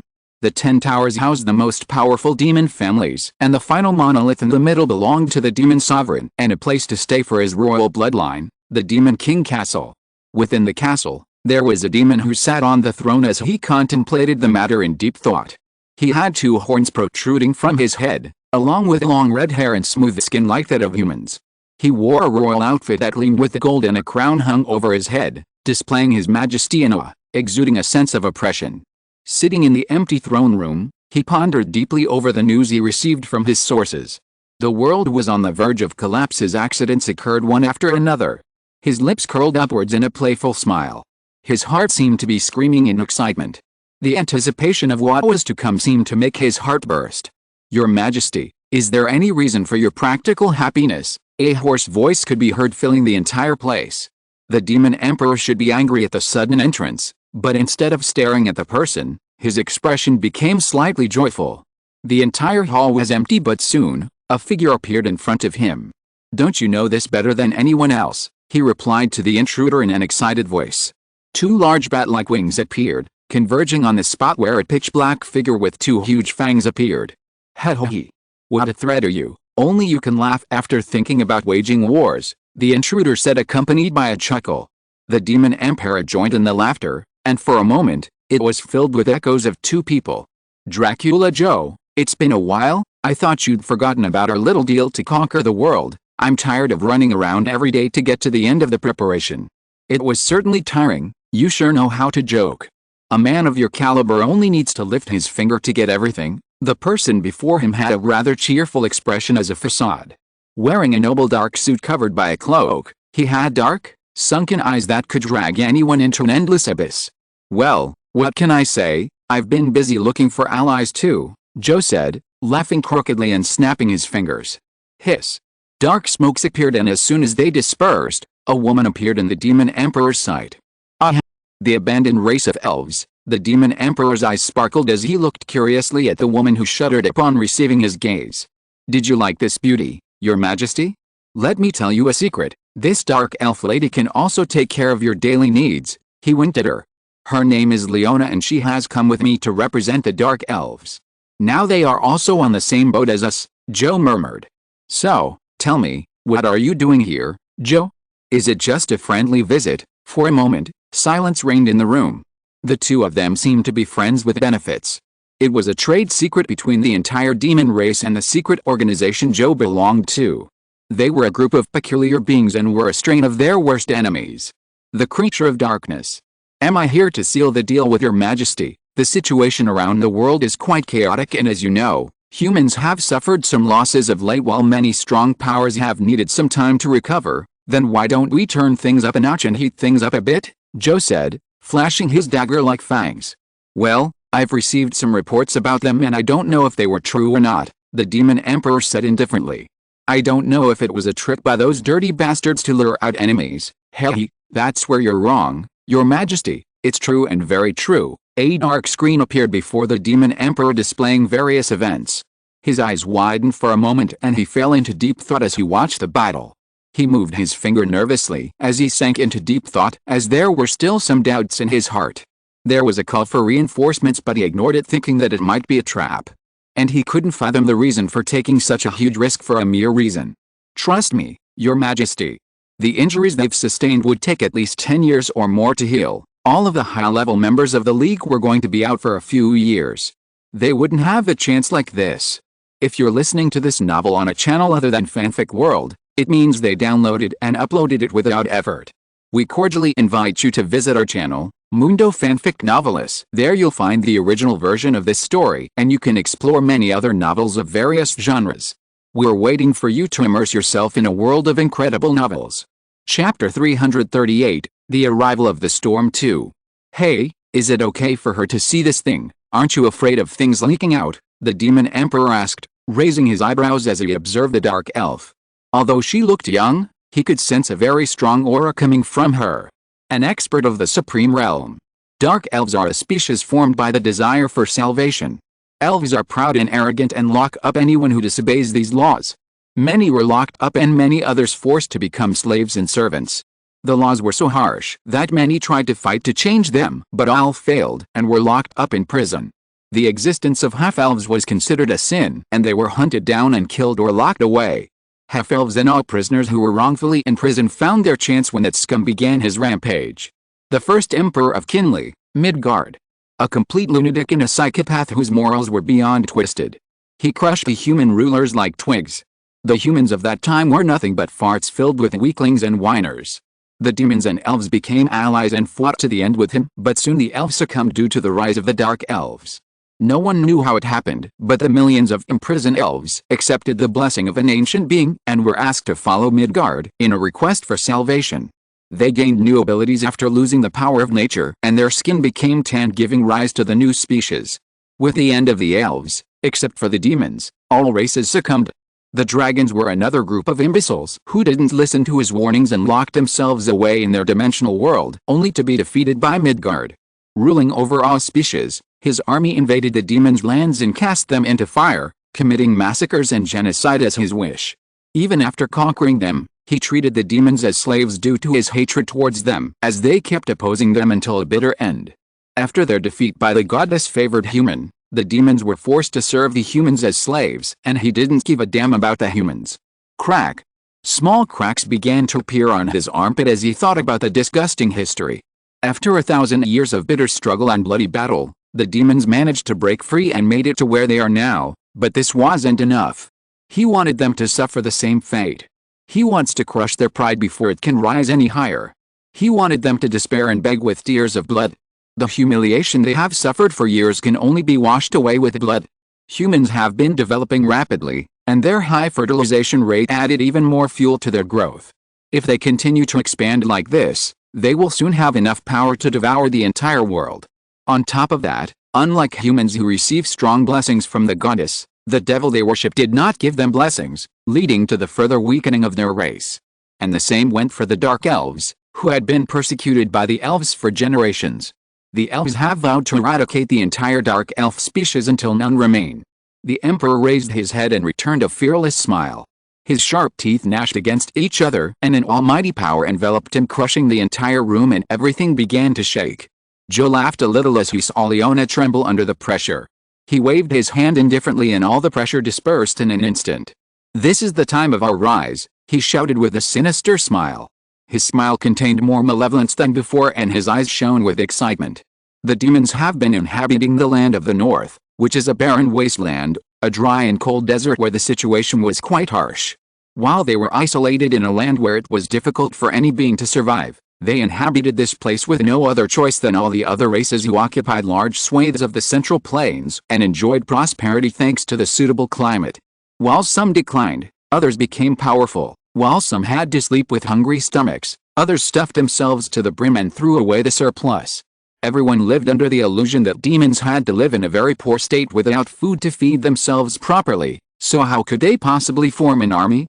The situation was similar to what they thought, but changed after coming into contact and signing the deal with Joe. With the support of his brothers and making use of his absolute dominance, he opened a path for them. The emperor gritted his teeth and spoke. "Although, can we get started? What if the other races join?" That was the only fear that had been stopping me from finalizing the plan. "We're saving them for you. We can get started soon," Joe said. "What do you want in return?" "We want slaves, tons of them. We need more than before. 10 times as many. I don't know what kind of shady things you're up to, but as long as they don't conflict with my plans, I'll turn a blind eye. Thank you for your kindness, Your Majesty. Now, it's time to head back. I'll leave Leona in your care. We'll meet again next time, and hopefully, you'll have set the stage for us." Joe's figure disappeared, leaving Rihanna and the Demon Emperor behind to discuss things. Horizontal ellipsis. Alex, huh? Alex was startled and spilled the coffee on her dress. "Why did you suddenly faint? My goodness. Stop scaring me. I thought something had happened to you or your injury had gotten worse again," Yvonne complained. The two of them decided to get used to each other and spent some time getting to know each other. Yvonne trained a bit under Alex's instruction but got injured during her training with Rihanna. 3 days ago, Alex tried using the divinity and healing spells, only turned up coughing up blood. After this, Yvonne accompanied Alex and put him under house arrest to prevent him from doing useless things. "Do you feel any pain anywhere?" Yvonne asked worriedly. "No, I just feel a little uncomfortable," It feels like something bad is about to happen. Yvonne frowned as she saw Alex's serious look. Alex didn't know why a deep feeling of fear began to rise inside him. Just a few days ago, Athena wrote him a letter to share her experience, and he could feel that he was very close to losing her forever. Before he loses someone he loved again, he needs to make sure he's good enough. No, he needs to make sure he's the strongest of them all. And not just him, but he also needs to make sure the others get stronger along with him. This isn't a story where there would always be damsels in distress scenarios. This might happen once or twice, but not always. They need to get stronger along with him. We need to get stronger, more than ever, to prevent the disaster that could come. Chapter 339, 1.5 years later. 1.5 years later, the entire world, which seemed quite peaceful on the surface, was recently in turmoil on the inside. Many things have changed and various movements can be seen all over the world. The demon continent, which had been silent for years, began to voice its grievances and wanted a piece of land in the central plains for it. The demons were fed up with the harsh environment of the north and wanted to live in a suitable climate where they could easily survive instead of fighting bitterly. A conference of the major species consisting of elves, dwarves, and humans was held. The dragons refused to make their already expected appearance. All races lived in peaceful coexistence with each other and barely interfered with other races except for neighbors who shared the same borders. At the meeting, everyone tried to peacefully negotiate and resolve the matter, but a fiction broke out when the demon emperor came in with a dark elf who wanted the right for his species to be represented at a higher level, but the elves ignored them. The elves refused to coexist with them, and this eventually led to the start of the war. Soon, everything falls apart when the demon emperor announces that he is in alliance with the dark elves and begins to fight back. At first, the battle seemed to be against the elves and consisted of minor skirmishes, but it soon changed and several human lands were attacked under the premise that these lands were secretly cooperating with the elves, and under this premise, the demons began to interfere. The full-scale war of the elves stopped when a great crisis appeared and the world tree began to wither. The demons and the dark elves occupied a piece of land from the elves' territory and began to advance towards the Arkan Empire, which closely shared its border with Kinley. The Arkan Empire was quite weak compared to Harold and Kinley and started to lose their territory along the border. Henson yawned as he walked on his usual patrol at the borders he was assigned to. Behind him walked his comrades in arms. All of them were graduates of the Zenith Academy and were sent to serve in the military in the 4th year like others, but they decided to stay here in hopes of having fun, and having more fun than that, they wanted to earn points to raise their status in war was the easiest way. But unfortunately, the area where they lived always seemed to be at peace. His hair fluttered and he walked with a poker face. To him, it had now become a usual walk instead of patrol, as nothing was happening around the borders. He had heard about the demon army marching towards the place. He had heard about it in the past 3 months, but he couldn't even find a monster or beast that he could fight to kill time. We shouldn't be here. It was better to become knights instead of soldiers in some desolate, random outpost. One of them snorted. Knights are worse than us.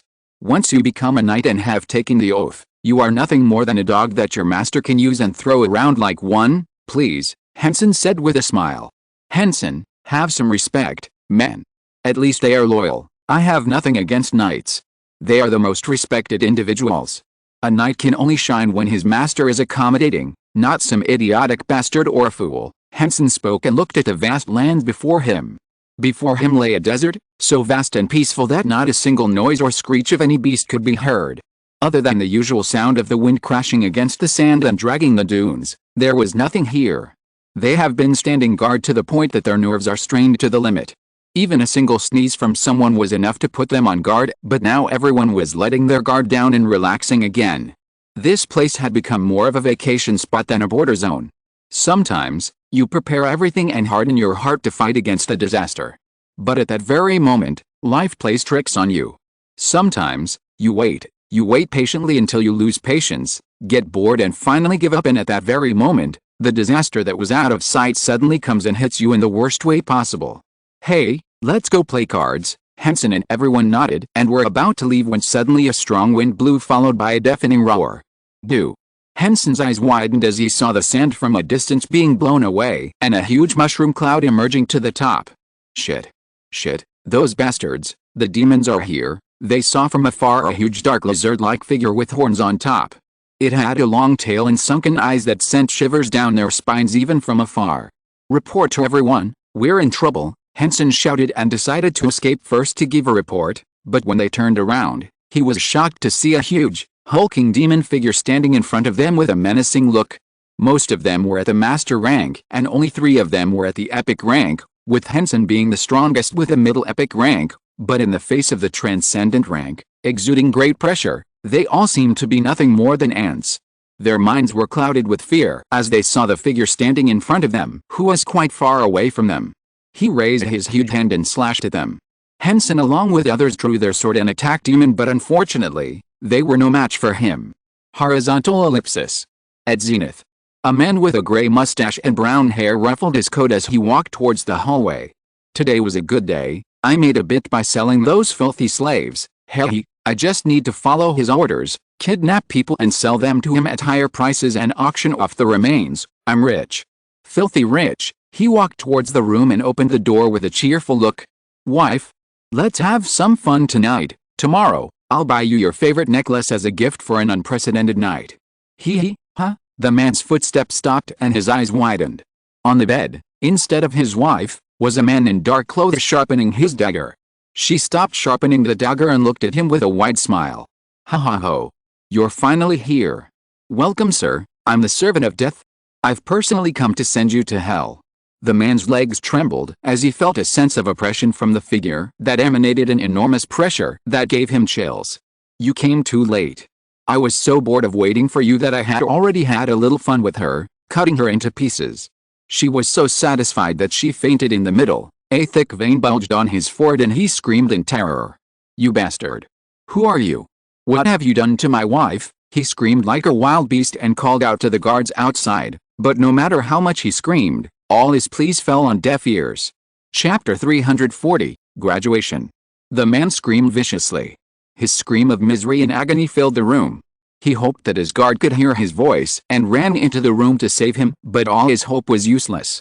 Alex stabbed him with a dagger, cutting him and making holes all over his body. Blood splattered and fell on his face and he didn't flinch at the scream. He had sealed the entire room with a sound barrier so that not even a scream would leak from the place.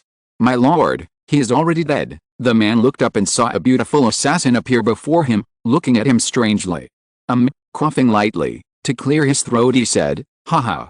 I know about that. I do this in the hope that when his soul flies out of his body, he will shudder at the sight of me piercing his body again and again." Riaya, who was wearing a tight assassin suit, resigned herself to her lord's words. "Riaya, take care of the corpse." Riaya nodded and disappeared with the corpses. Creak. The door opened and a woman entered the room with a light "Thank you, Phantom Assassin. Haha. I'm just fulfilling the duty I was hired to do. You're a free woman now. You don't have to put up with these scum anymore." Alex spoke and spat.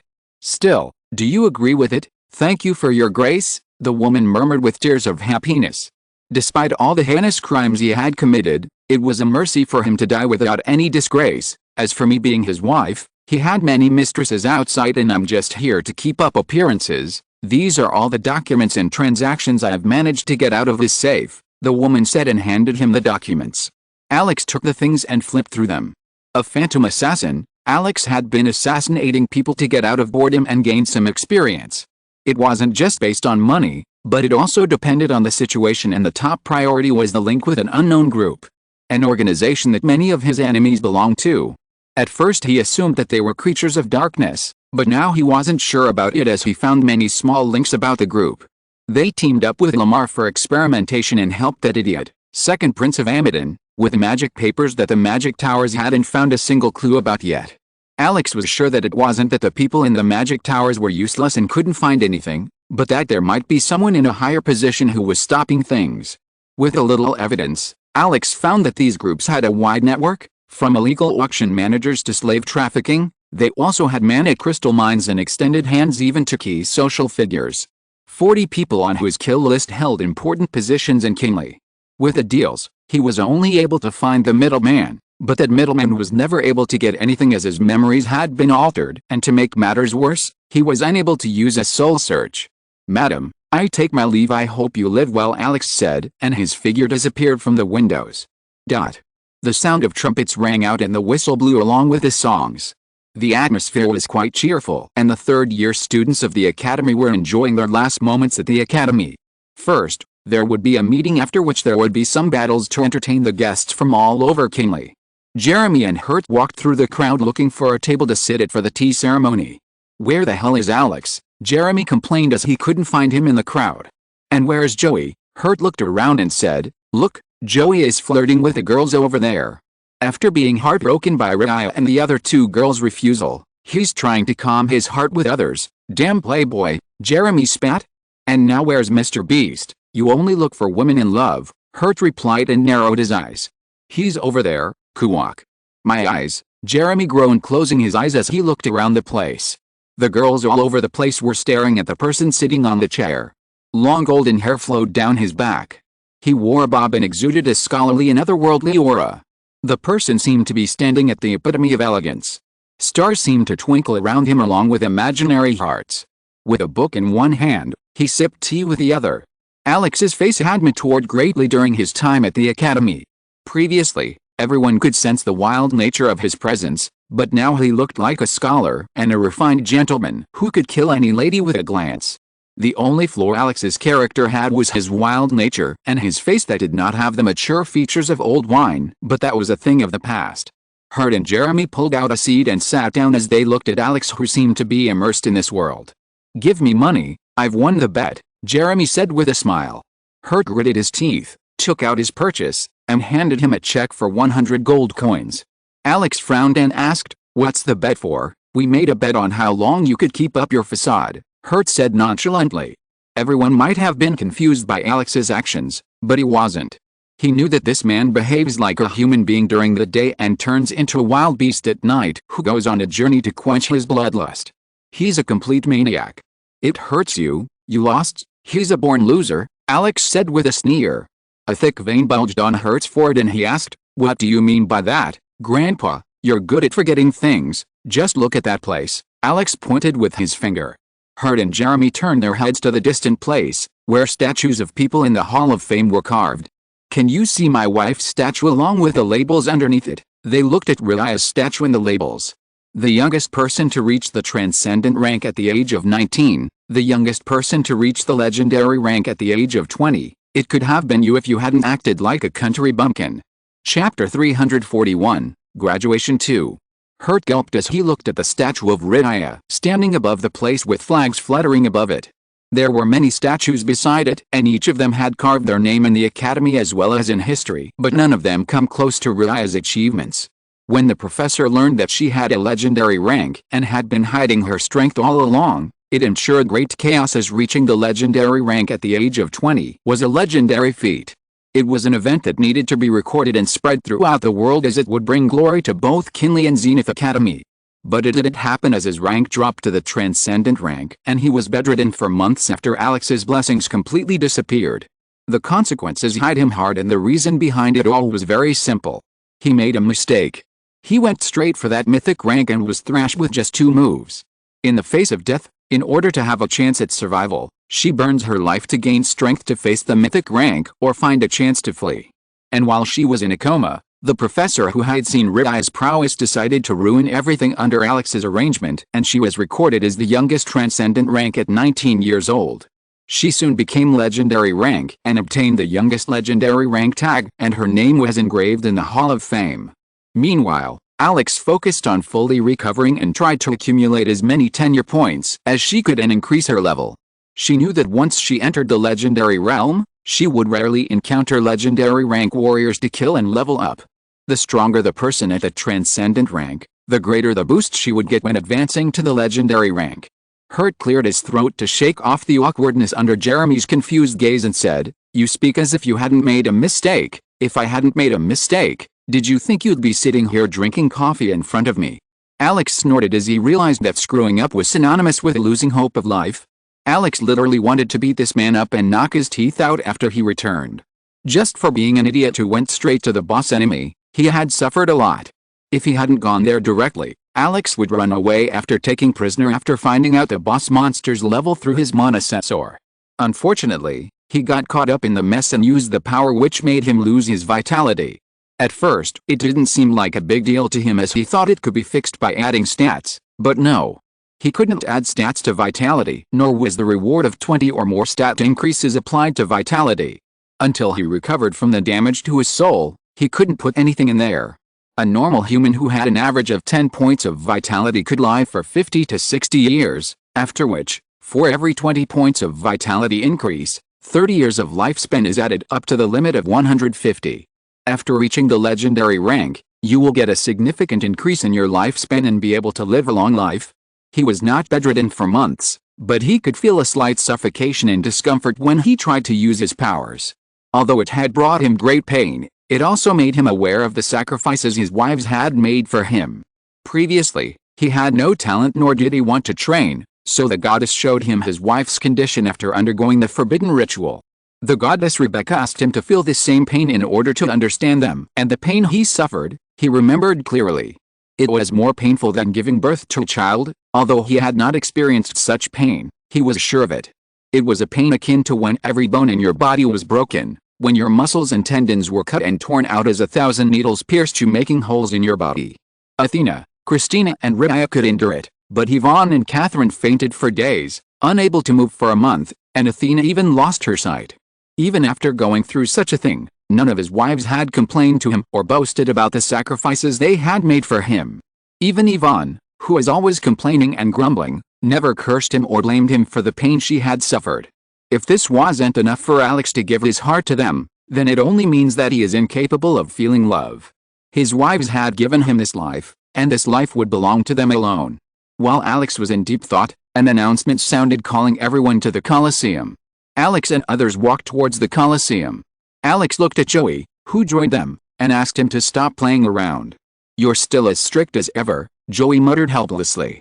"Don't play with the hearts of maidens. If I find out that you've broken their hearts, I'll pierce you through it myself," Alex warned him with a stern expression. He had never imagined that in a year, he would turn from a serious guy into a clown. Someone might have infected him and altered his brain circuitry. If anyone heard Alex's thoughts and found out, they would pounce on him and accuse him of affecting others. Anyone who had been close to him had become a maniac or a clown.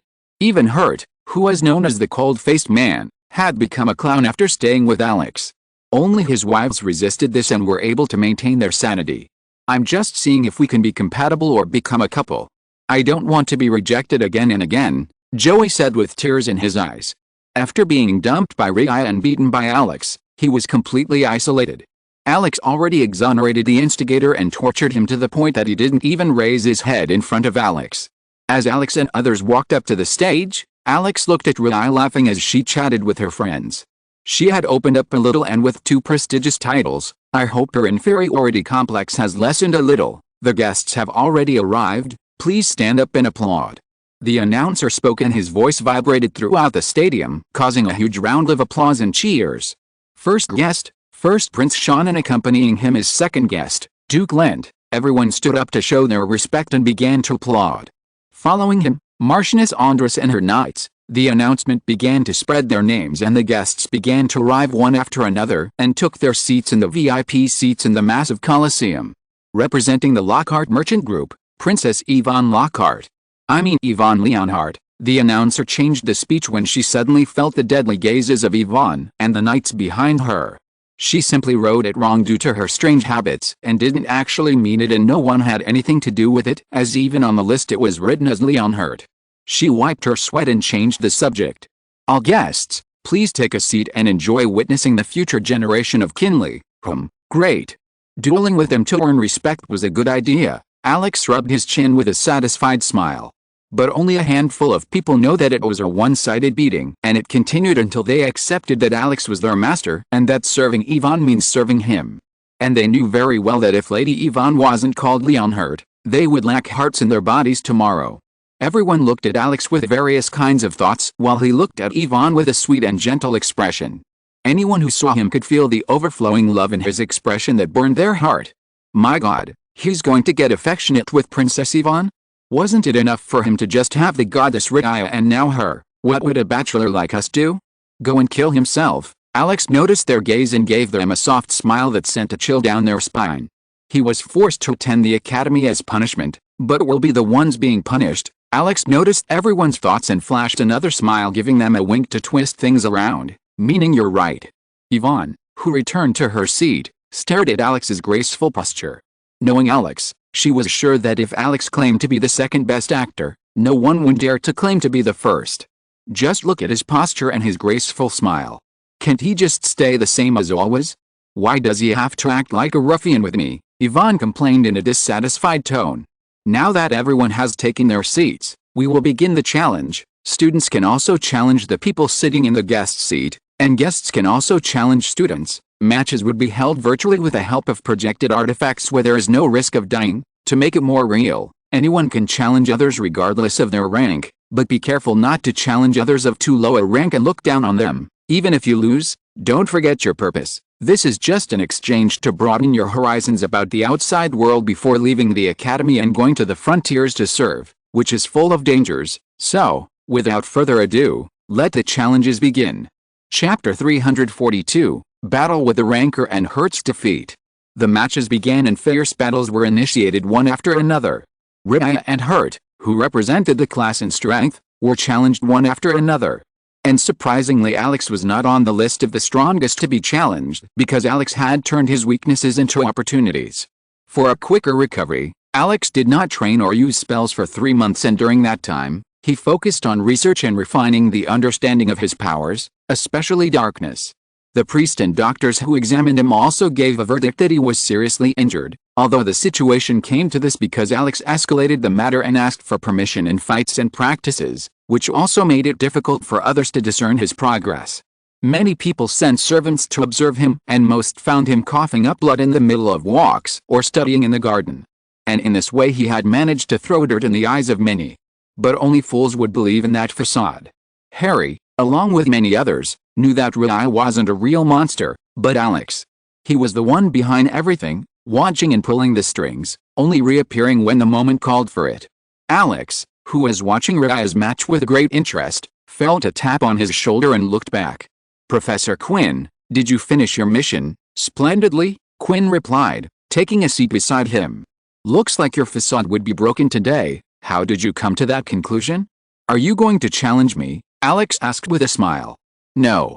I'm on vacation. I can already see some rookie wanting to attack you, but they're waiting for someone to take the initiative. If only you had reached a legendary rank before Raya or exposed your strengths, you would have become a hot topic of discussion," Quinn lamented.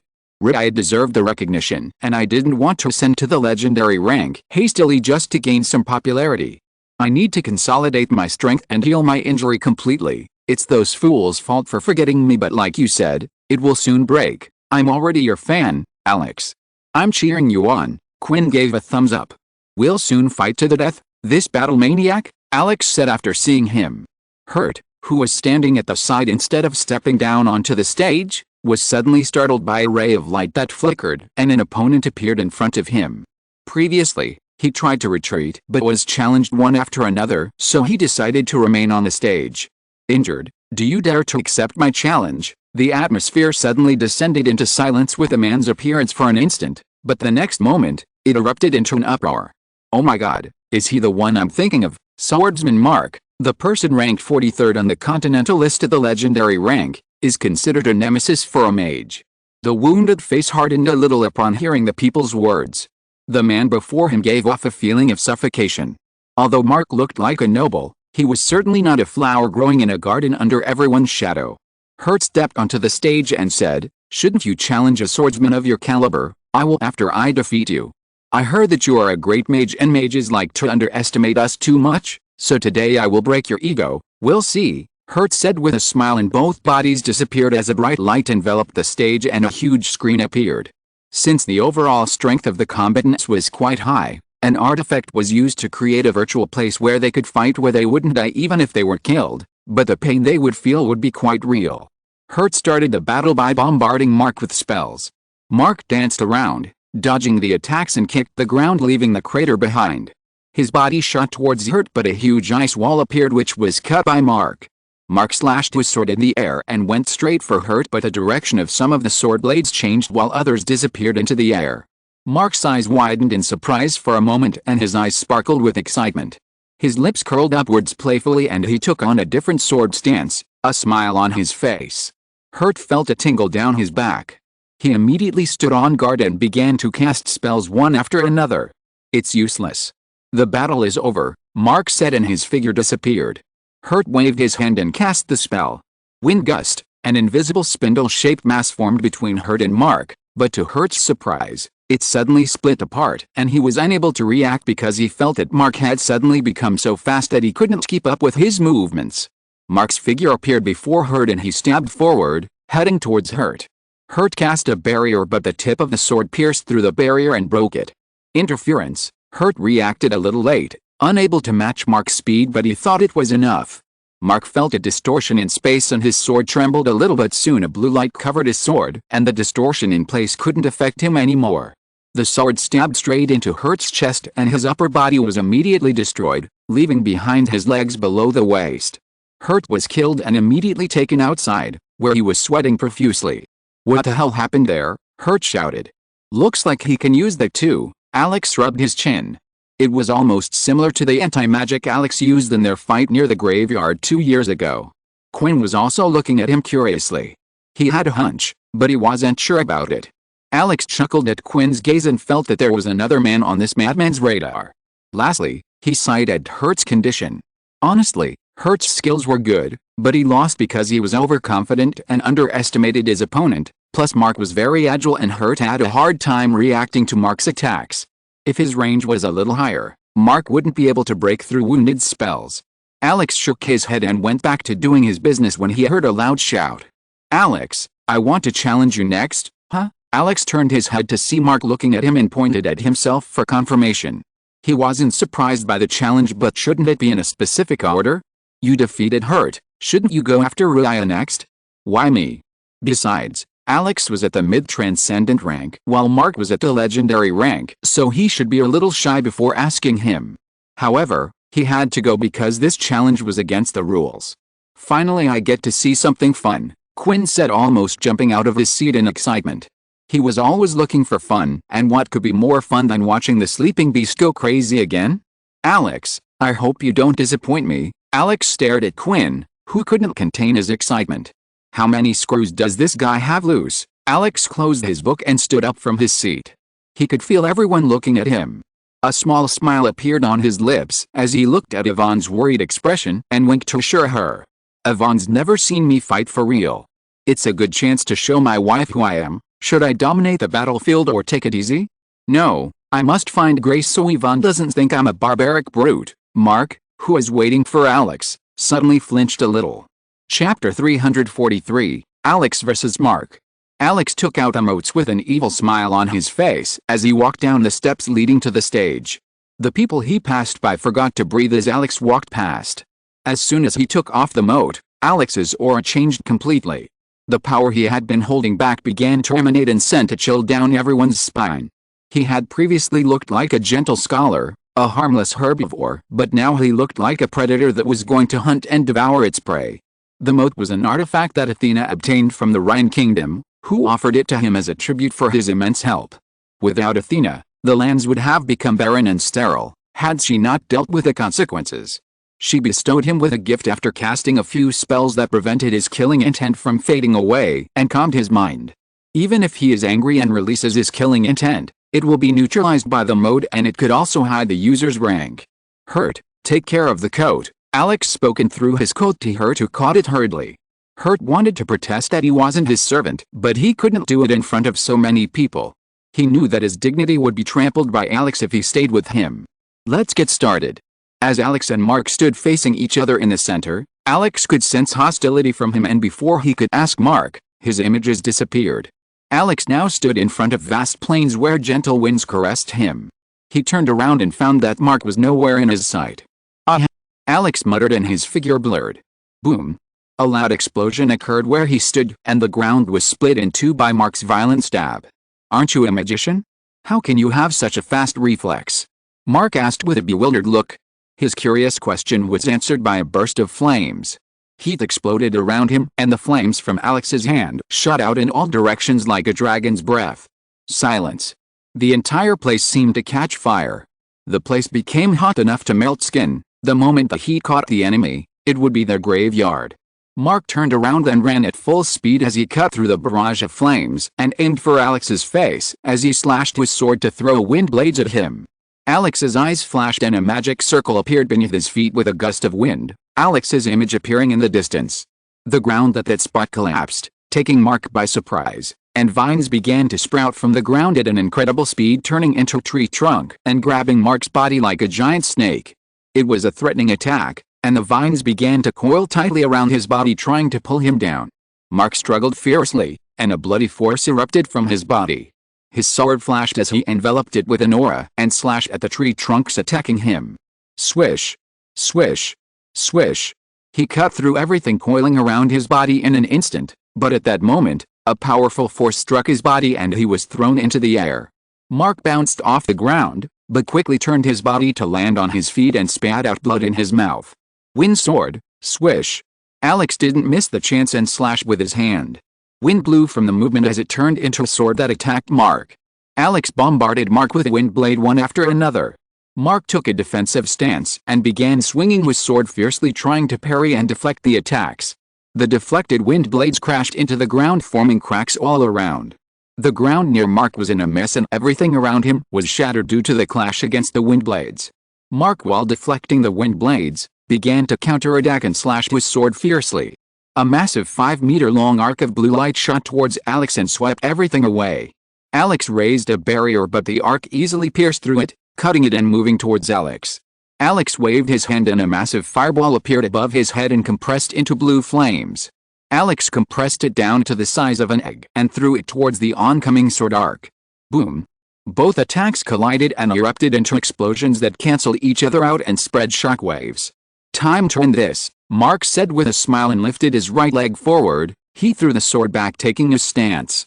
Alex's eyes narrowed slightly and he prepared to meet the attack head-on.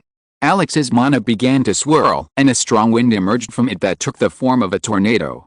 It soon caught fire and turned into a tornado that spit out flames. Mark swung his sword and his body moved like lightning, leaving behind after images as he swung his sword towards Alex. The tornado, along with everything in a straight line, was cut apart along with the ground.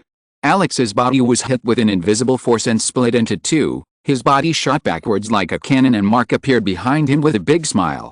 But his smile soon disappeared as he saw the two split halves of Alex begin to disappear, and a perfectly intact Alex appeared with a single cut on his clothes in front, but there wasn't a single scratch on his body. It was a good move. It was enough to end the lives of 70% of the mages if they couldn't react in time. Mark, tell me, did you challenge me out of curiosity or was it on someone's orders? Your techniques, your skill set, and your swordplay seem to be specially honed to take on mages. It's truly wonderful, Alex said with a sympathetic expression. Mark began to sweat profusely as a bad feeling welled up in his heart. Challenging me first would attract more curiosity and attention, so you first went for hurt on behalf of the magician and then for me. Let me guess, you're the first Prince Sean, aren't you? Mark's body stiffened as he watched Alex smile and his back was drenched in sweat as he saw Alex's intuition. Oh. Then I was right, Alex said and waved his hand.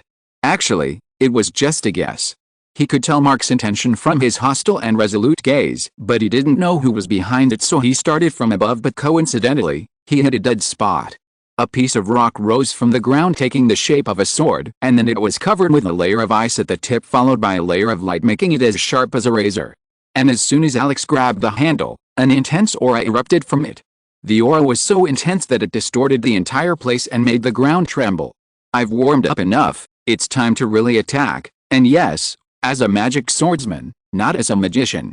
Chapter 344, Alex vs. Mark II. Outside the stage, everyone gulped due to the sudden turn of events. For many it wasn't a big shock, but for others it was a massive shock.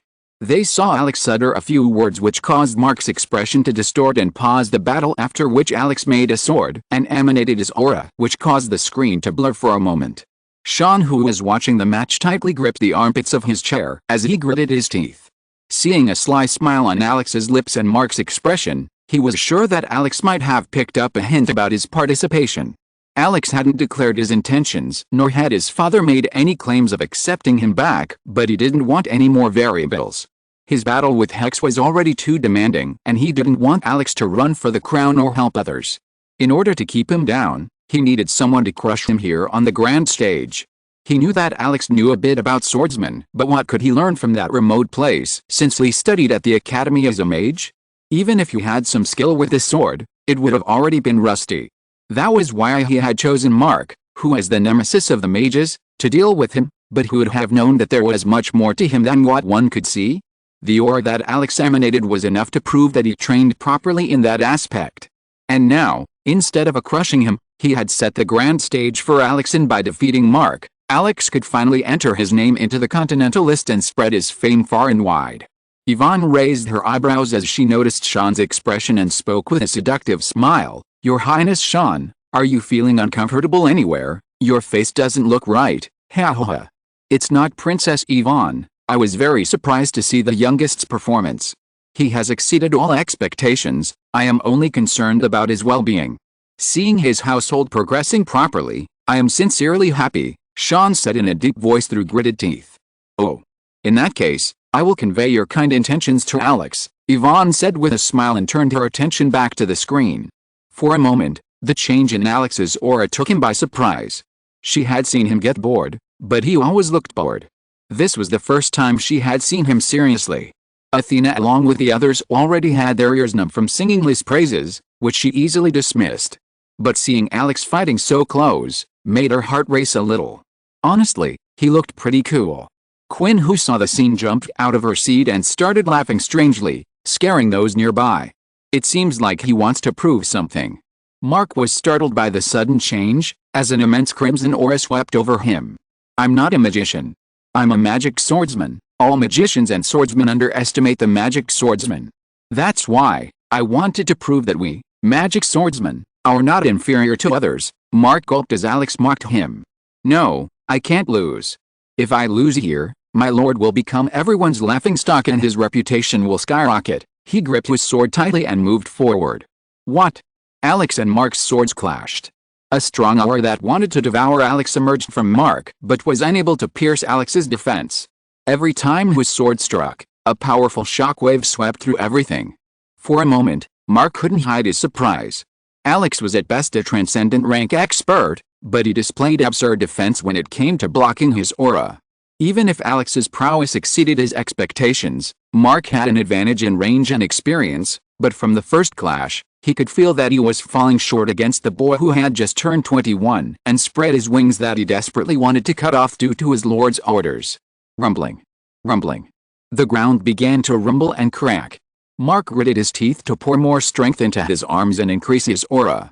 If Alex blocked the slashing attack on the head, he would step forward to the left and attack his shoulder, and if Alex blocked it again, he would attack from the other side. It was at a speed that was hard to see with the naked eye. Due to the great effort, Mark felt his thigh swell and his muscles bulge, but no matter how much strength he put in, he wasn't able to push Alex back. Strong gusts of wind rose and Alex was caught in the onslaught of the storm of attack, yet he didn't flinch and simply swung his sword effortlessly like a machine, blocking and parrying all of the opponent's attacks. Marion grabbed him and soon began running in a circle around Alex with astonishing speed. Slowly cornering Alex, several images appeared before him and many marks appeared pointing the sword at him. Alex raised his eyebrows and showed astonishing reaction speed. Alex closed his eyes and watched the flow of mana. What? A crack appeared behind Alex due to the force of the attacks, but surprisingly Alex was able to block the attack. The repulsive force of the attacks was so great that Alex's hands trembled slightly as he tightened his grip to defend against a blow. How can that sword hold up for so long? How can this shit sword stand up to my sword? Mark shouted in surprise as he saw the sword made of dirt and ice still holding up. Enough talk. Alex slid his sword and struck at Mark. Mark pulled back his sword and exchanged blows countless times within a second. The situation changed greatly as he felt Alex getting faster and faster. After blocking his attack, Alex hurriedly attacked Mark and showered him with subsequent stabs that became faster and faster. Mark felt goosebumps rising on his skin and gasped as his hands began to shake. Every blow from Alex was loaded with strength. Alex's aura exploded and his sword became covered in a red aura that began to hide and damage Mark's sword. To his surprise, many splinters began to appear on his sword. If you're listening to this novel on a channel other than Fanfic World, it means they downloaded and uploaded it without effort. We cordially invite you to visit our channel, Mundo Fanfic Novelist. There you'll find the original version of this story, and you can explore many other novels of various genres. We're waiting for you to immerse yourself in a world of incredible novels. Chapter 345, Meeting the First Prince. Heavy iron swordsmanship. 100 heavy stabs. Alex's hands moved and 100 swords stabbed at Mark, reflecting in his sight. In a second, Alex's hands moved hundreds of times like a Gatling gun. Mark raised his sword to defend himself and tried to deflect the blows with a burst of aura while raising his sword to block the rest. Tang! Tang! Tang! Tang! A loud metallic screeching sound repeated one after another. Mark wasn't able to deflect all the blows. Some pierced his defense and hit the sword, pushing him back, and others hit his chest. Small holes appeared on his armor and pierced the skin, and his figure was thrown backwards and slid to the back. Alex raised his sword to cut him down and appeared above Mark, who was lying on the ground. As she brandished her sword, Marianne raised her hand and threw a handful of sands from the ground. As Mark fell, he felt a subconscious fear and clenched his fist into the ground. I have to win no matter what. He turned his head and could see the image of a sword falling down on him, and at the last moment, he grabbed a handful of dirt. Alex's steps faltered and his momentum dropped. Mark felt that now was the time to finish things and slash with his sword, using his trump card. As he got into position, his figure disappeared, leaving behind a trail of destruction in the form of a crack on the ground. Clang! His momentum was cut short when Alex blocked the sword even before Mark could start swinging it. Mark's entire body shuddered, and when he raised his head, his heart raced. Alex's eyes were wide open, his iris had turned blood red and his eyes were wet. There was some dust and gravel on it. Still, his eye remained wide open without closing even for a second, and those sharp, piercing eyes stared straight at Mark, giving him the creeps. Alex looked at Mark as if he was a rotten piece of trash and was soon to be a dead man. Angry? No, he was a little frustrated. He was using sword fighting since it had been months since he had a proper fight, but this guy had to ruin it by using such a petty trick. If Mark knew how Goddess of War trained Alex, this guy would be angry already. No matter what the situation is, one should never take their eyes off their enemies. In order to get him to adapt to his surroundings, he would put Alex's head in water and then on piles of sand, over and over again, to train him to keep his eyes open. Before that brutal torture, this was nothing. It seems I've become a little soft. Mark heard a deep, heavy, raspy voice, and before he could say anything, he was hit in the torso. Boom! Mark was sent flying, but before he could land, his back was hit and his body was sent hurtling into the sky. Alex used teleportation to appear in all the places Mark appeared and kicked him. Ripples formed in the air along with thunderous rumbles one after another. Mark screamed in pain due to the series of blows that came out of nowhere. Alex's image appeared above his head with a huge ice sword floating in the air. Mark squealed like a pig at the sight.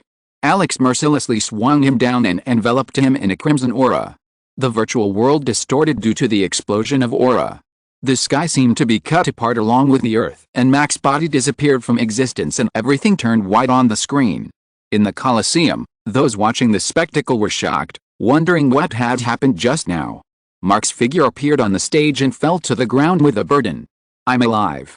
He held his shoulder and recalled the last scene, but as he sighed in relief, he felt an intense bloodlust targeting him.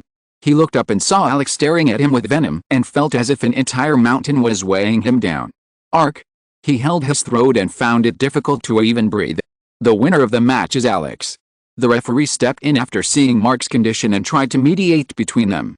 He was also one of the teachers and knew Alex. He was a maniac just like Quinn, and they both had fights in secret with a bunch of teachers as witnesses. Now, let's move on to the next match. Alex, you want to challenge someone? Alex turned his gaze and fell on Hurt, who looked away and cringed before falling on Jeremy and Joey, who also tried to look up at the sky.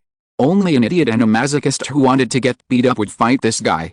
Alex shook his head, and as he looked around, Quinn's sad expression caught his attention. She seemed sad about the way it ended. Alex shrugged and turned his back. The referee coughed and raised his voice. Is there anyone who wants to challenge Alex? Alex released his hold and looked at everyone looking at him. His eyes were enough to warn a challenger, conveying that if he acted now, he was going to die. As no one came forward to challenge him, Alex walked back but was approached by a servant who informed him that Prince Sean wanted to meet with him. Alex frowned and wondered what had happened. Maybe he wants to convey something on a personal level after Mark failed to do his job. Led the way. Alex walked towards the VIP stands where Prince Sean was waiting for him in a separate room. Alex passes by the VIP stands and notices Yvonne staring at him as she tries her best to hide her worried expression. Alex on his way took a few glances at Yvonne and sent her a few flying kisses quickly without anyone noticing. Even if one of his knights was quick enough to notice the situation, he simply pretended to be blind and deaf. The escort stood at the door and gestured for Alex to enter. Alex found Sean standing in front of him and gave him a polite greeting. Sean was a mythic rank warrior and was now 32 years old. He had broad shoulders and black hair, with slightly tanned skin due to spending most of his time at the borders. Alex heard that he had recently gotten married and already had a daughter. Before him, Alex looked like a newborn calf. Sean returned the greeting and said, "Royal father asked me to give this to you." Sean waved his hand and another servant appeared with a letter and a royal insignia. "Do you know the contents of the letter?" Alex asked. Seem shook his head. Alex took the letter and wondered if that was all. "Now that I've done the job I was given, why don't we sit down and chat for a while?" Sean said with a smile. "Why not? I've been waiting for this opportunity to meet the first prince, known as the third-generation Sword King." Alex's lips curved upwards in a wide smile. Chapter 346, Meeting the First Prince. PFFT, Third-Generation Sword King, it's actually the Sword King candidate. Ha ha ha, Sean burst out laughing upon hearing Alex's words. "Your joke is quite good. Do you know my rank on the continental list?" Sean asked. "I don't know," Alex smiled bitterly. He doesn't know much about the people on the list and their ranking, as he thinks it's pointless and burdensome. He only knows that people from the transcendent to mythic ranks are ranked when they're under 60 years old. Once you pass it, you'll be disqualified, as it was included to honor the younger generations. And you're also disqualified if you enter the Saint Realm, as there's a higher league for this power where the ranking was done. "I expected as much," Sean shook his head and began to explain. "With my skills, I'm ranked 14th. I challenged a person who was ranked 13th. Believe me, I didn't stand a chance against him. And about the Sword King candidate, only the top 5 could compete for that, and sadly, the first Sword Kinley, Larkison, is ranked 8th and is under the command of Imperial Father, and everyone else in the 7th belongs to other races except for the second rank who belongs to the Herald Empire. No one had ever seen the first rank, there was no one left alive after dueling with him. We only have their stories and know nothing about them, so how can you challenge such a person?" Alex asked as he rubbed his chin. "If you can't even find him, how can you tell if he wins alone or with some help?" "I understand what you're thinking. If you want to challenge him, you need to send a message to the hellish sorting office." Alex nodded with an understanding look and asked, "By the way, why are we having this discussion?" "I knew you called me for something else. I wanted to lighten the atmosphere a bit before we started." Sean's expression turned a bit stern as he spoke. "Alex, I don't know if you knew this or not, but the man you fought was my man. Alex's lips curved a bit. Was he going to threaten me? But his expression didn't seem like it. "It wouldn't be wrong to say that I wanted to take you down, and I don't think I did anything wrong. I merely sent a person to defeat you at this stage, not after your life. Even if you had been defeated, you wouldn't have suffered a single scratch. Win or lose, we wouldn't be having that conversation, but the way Mark fought was wrong. As a warrior and a swordsman, I strongly condemn it." Alex was slightly surprised to see his sincere expression. It felt like Sean had just pulled a card from Uno upside down, much to his surprise. "Let me summarize a little. Before, the battle for the crown was just a war. To me, it was a meaningless war, but now it carries a heavy weight. I had no weak points before, but now, after getting married and having a daughter, I've realized the weight I carry on my shoulders. If I lose, my family's lives might be in danger, and I don't want my son to die because of my mistake. Hex is already a headache for me. And now for you, me." "What did I do?" Alex asked innocently. Sean chuckled at Alex's pretense and said, "You're already a hot topic, Alex. You're good at keeping a low profile, yet all the people in the upper echelon knew of your strength, and even if you're worthless, you carry strong swords with you." The former Saint Athena, the legendary youngest Ritaya, the richest of the merchant group Yvonne, Lady Christina and Lady Catherine may have been forgotten for being away from the capital, but no one can deny their prowess. You may not know this, but when Lady Catherine was studying in Kinley, her sharp policies threatened many noble houses, and if you hold their reins, you can cause chaos if you want. You're pretty much alone, but with them, you can wreak havoc. I didn't know I was so popular. Alex gave a bitter smile. Everyone will move away soon. They'll either want you or destroy you. No one is gullible enough to believe that a person who holds that much power is just going to sit back and do nothing. Alex looked him straight in the eyes and said, "And what do you believe in? I don't know you well enough to predict anything, but whatever it is, I don't want to become your enemy," Sean said, looking him straight in the eyes. Sean had been wandering around the borders when Alex wasn't even born. He's witnessed a lot on the battlefield, and anyone who spends most of that time there would surely develop some sort of intuition. With just one look at Alex, Sean could tell that he couldn't be judged by common sense. His fangs are sharper and longer than one could see. Reaching a transcendent rank at 21 was a big deal, but people forget that this absurd monster started his journey 2 or 3 years ago and reached this stage. On his journey, Sean encountered all kinds of monsters and man before he broke through the boundary of monsters. You could say that the place where the monster's limit ends, Alex's limit begins from there. His existence is absurd, and if he is allowed to grow, only heaven knows what will happen. I've been wandering around the battlefield when you weren't even born, and anyone who spends enough time in that place develops a keen intuition, and mine warns me not to get involved with you. Just looking at you brings me oppression. I know you may hold grudges for the things that happened, but I don't want to be your enemy, nor do I want to harm you. Your existence is a good thing for Kinley, who hasn't produced much ingenuity lately. It's becoming hollow and we're weakening and losing our position. Those who wanted to eliminate you are all narrow-minded idiots who can't look into the future. Your existence is a great blessing to both us and the world in the future. The reason we are declining like this is that whenever a genius appears, everyone tries to hunt them down or others prevent it. So many geniuses have their wings clipped before they are even born," Sean lamented. "If it were possible, I would like to support Leia, but she is too idealistic and so people are hesitant to support her. If she changes her behavior a little, I might give her my support. If you run for the crown, I am willing to support you. I see in you an emperor-like demeanor. Right now I have no desire to run, nor in the future. I want to become stronger quickly." Alex knew that a threat was coming, and if he started to go into politics instead of honing his skills, there might not be an empire to rule. He will think about the future when it becomes absolute. Alex stood up from his seat and said, "I know, we are strangers, but I still wanted to say something. If we were family now, I could proudly say that you are an older brother that I can look up to." Alex turned around and started walking back. Sean, who was startled for a moment, regained his composure and spoke. "Alex, be careful of Hex. That bastard is a completely poisonous snake who could even sell out his own family for profit. If you ever decide to support someone, no matter what it is, please do not support him. This is a request from me. I never had any desire for the throne, but after knowing his nature, I am sure that if he were to ascend the throne, the first thing he would do would be to kill all of his brothers." Alex's footsteps stopped and an intense killing intent emerged from him. He tilted his head and Sean was stunned to see his eyes flash dangerously. "He will die? My wife had a deadly feud with him. He will pay for his sins. Even if he rises and becomes emperor, nothing will be able to save him. Anyone who stands between us will be crushed by me." The day he destroyed Christina was the day his countdown to death began. Chapter 347, Formation of a Monocore. Alex locked himself in the room after the meeting and took out a letter. It was an invitation to meet the Emperor. Yes, it was a personal meeting.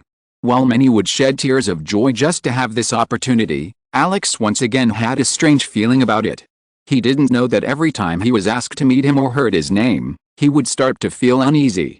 Alex could understand a person's character and behavior quite well if he met them a few times, but he wasn't able to discern what kind of man his father was. It wasn't that the man was an unfathomable existence, but rather he seemed rather unpredictable. Maybe it's my paranoia, and since he's my father, who had been a stranger to me until now, I'm not used to seeing him, or maybe it was the feeling of betrayal for him kicking me out that had been engraved in my heart, Alex muttered to himself.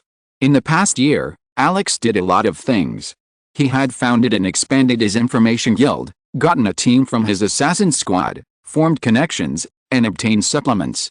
On the training side, he hadn't made much progress physically, but he had adjusted his mindset and was immersed in researching many things.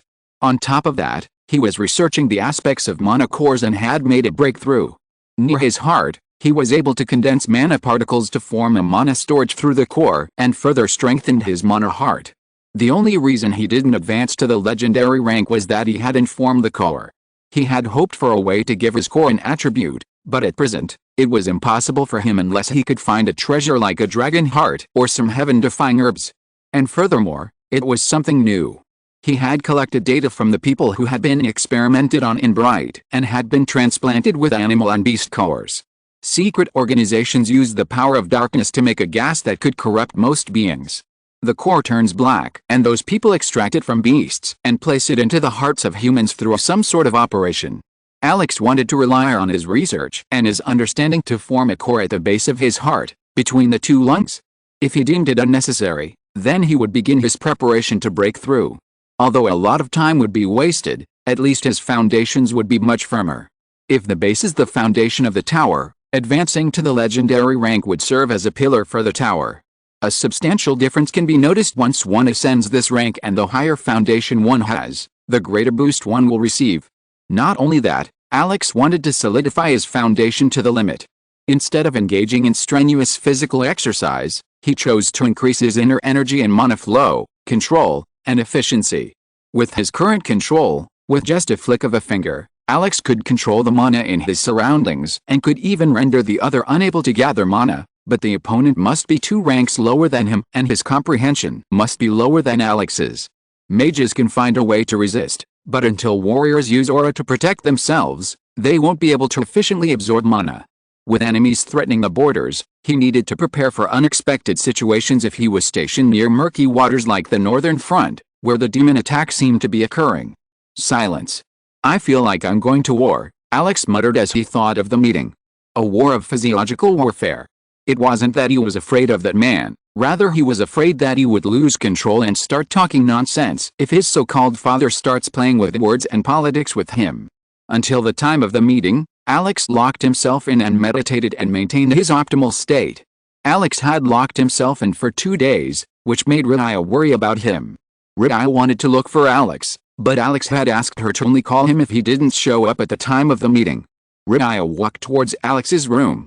I hope Alex hasn't forgotten about the meeting and is absorbed in his world, Riya muttered to herself as she walked towards Alex's room. Alex had already asked Riya to wake him up and remind him of the battle. She meant the time of the meeting.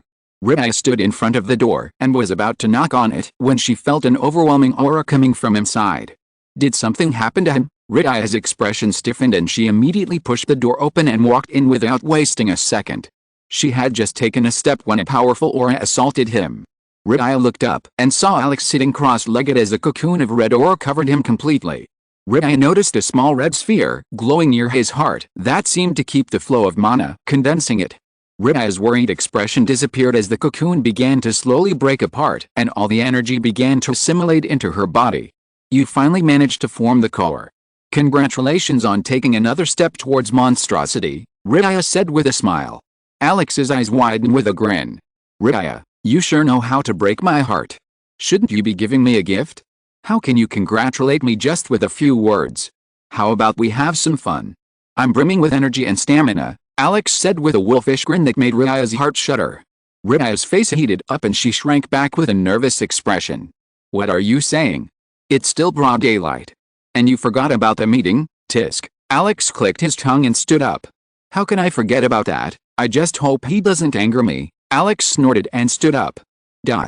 Entering the royal place, Alex was escorted by a squad of elite knights. Alex could feel a powerful aura beneath their breath. Their eyes were sharp like swords and expressions of empty indifference escorted him.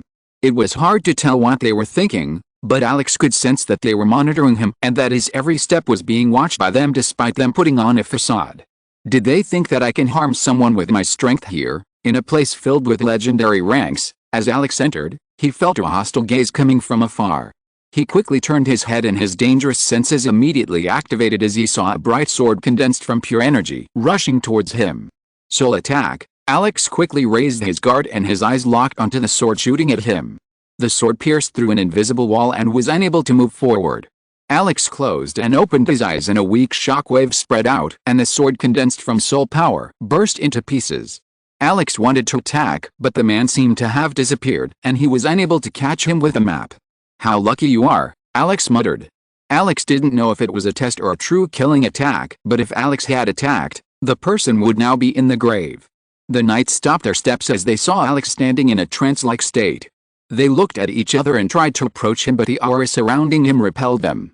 Alex shook his head and stared at the knights. Did you not sense anything? We were under attack. Please don't joke around, Mr. Alex. We should move. We can't keep the Emperor waiting any longer. Alex decided to take note of this matter and asked the old man. The people around him were not able to sense the soul attack, meaning that if his soul wasn't strong enough, he would either die today or become a fool again. As Alex and the knights left, far away from the castle, there was a man with a calm look. His face might look calm, but it wasn't at all. What was that? I felt like I was going to die if I didn't retract my attack. TSKK. That bastard must surely have known and sent me here to attack. He sent me to test him, but I feel as if I was the one being tested. Tisk. I'll make sure he makes up for it completely. With a snort, the old man flicked his sleeves and disappeared. Chapter 348, An Audience with the Emperor. Alex thought a meeting would take place in a garden full of warmth, but contrary to his expectations, he was taken to an old and dilapidated place that had lost its splendor and glory. The place was as big as a castle, and had a huge garden that could very well be filled with flowers. Alex could feel that this place could be grand and full of majesty a decade ago, but now it was nothing more than a ruined building that gave the impression of the cold palace used for the banishment of royalty. The garden had not been taken care of and there were weeds everywhere and rarely did flowers bloom here, yet Alex could feel an ethereal feeling that drew his attention to this place, arousing his curiosity about his past and about the person who lived here. We are here. Alex snapped out of his thoughts upon hearing the call. He was startled for a moment as he seemed to have lost his senses as he observed the place. Something is wrong with me. Why does this place feel so nostalgic to me? Wait, don't tell me. This is the place I lived before I was kicked out, but this place is the wives' quarters, not the prince's. Alex didn't think about it any longer and entered through the huge doors. It was rather gloomy and dark inside and the door slammed shut as he entered. Swish. Swish. Strong, cold winds hit Alex from all sides, pushing him back. Alex raised his arms trying to resist, but faint drag marks appeared on the ground. An overwhelming force seemed to hide him, trying to push him back. Alex looked up and saw two pairs of eyes staring at him like a predator, as if warning him and telling him to be aware of his position. Alex felt suffocated inside and felt as if the roles had been reversed, and he stared straight into the two pairs of eyes and his eyes went blank as if his soul had left his body. The pressure was too strong for Alex to bear and Alex couldn't match it with his aura. Alex felt as if he had been dragged into an abyss of darkness, and before him was a huge wall that he couldn't overcome. Alex stared at the sturdy wall and sneered. If I can't overcome the wall by jumping, I'll just break it. Alex's figure, who had been floating in the blank space in front of a wall, suddenly flickered. A strong ripple emanated from his body and a huge sword appeared. He shot the sword towards the wall. Ha. Ha. Alex breathed heavily and coughed. Did this man just drag me into a soul battle? I hope he doesn't get hurt because I controlled my strength. But how is that possible? I can't enter a soul battle with this rank. Old man, have you gone senile? Alex shouted angrily. There was a moment of silence. Senile. Maybe I've gone a little senile due to old age, but let me tell you something, if you couldn't even hold out that long, you wouldn't be worthy enough to enter here and I would have thrown you out, and this wasn't a soul battle but the work of the necklace I'm wearing that verifies the strength of a soul, though you unfortunately broke it, he said through tears. Hello, Lord Emperor, for your kind information let me tell you something, you're the one who called me here, and second, this is enough to kill even a mythical ranked character. Luckily, I was able to survive. Kevin sighed and stood up from his seat. That's why, except for you, no one has ever entered this place. By the way, not even the academy could fix that rotten mouth of yours. It depends on what kind of person you meet.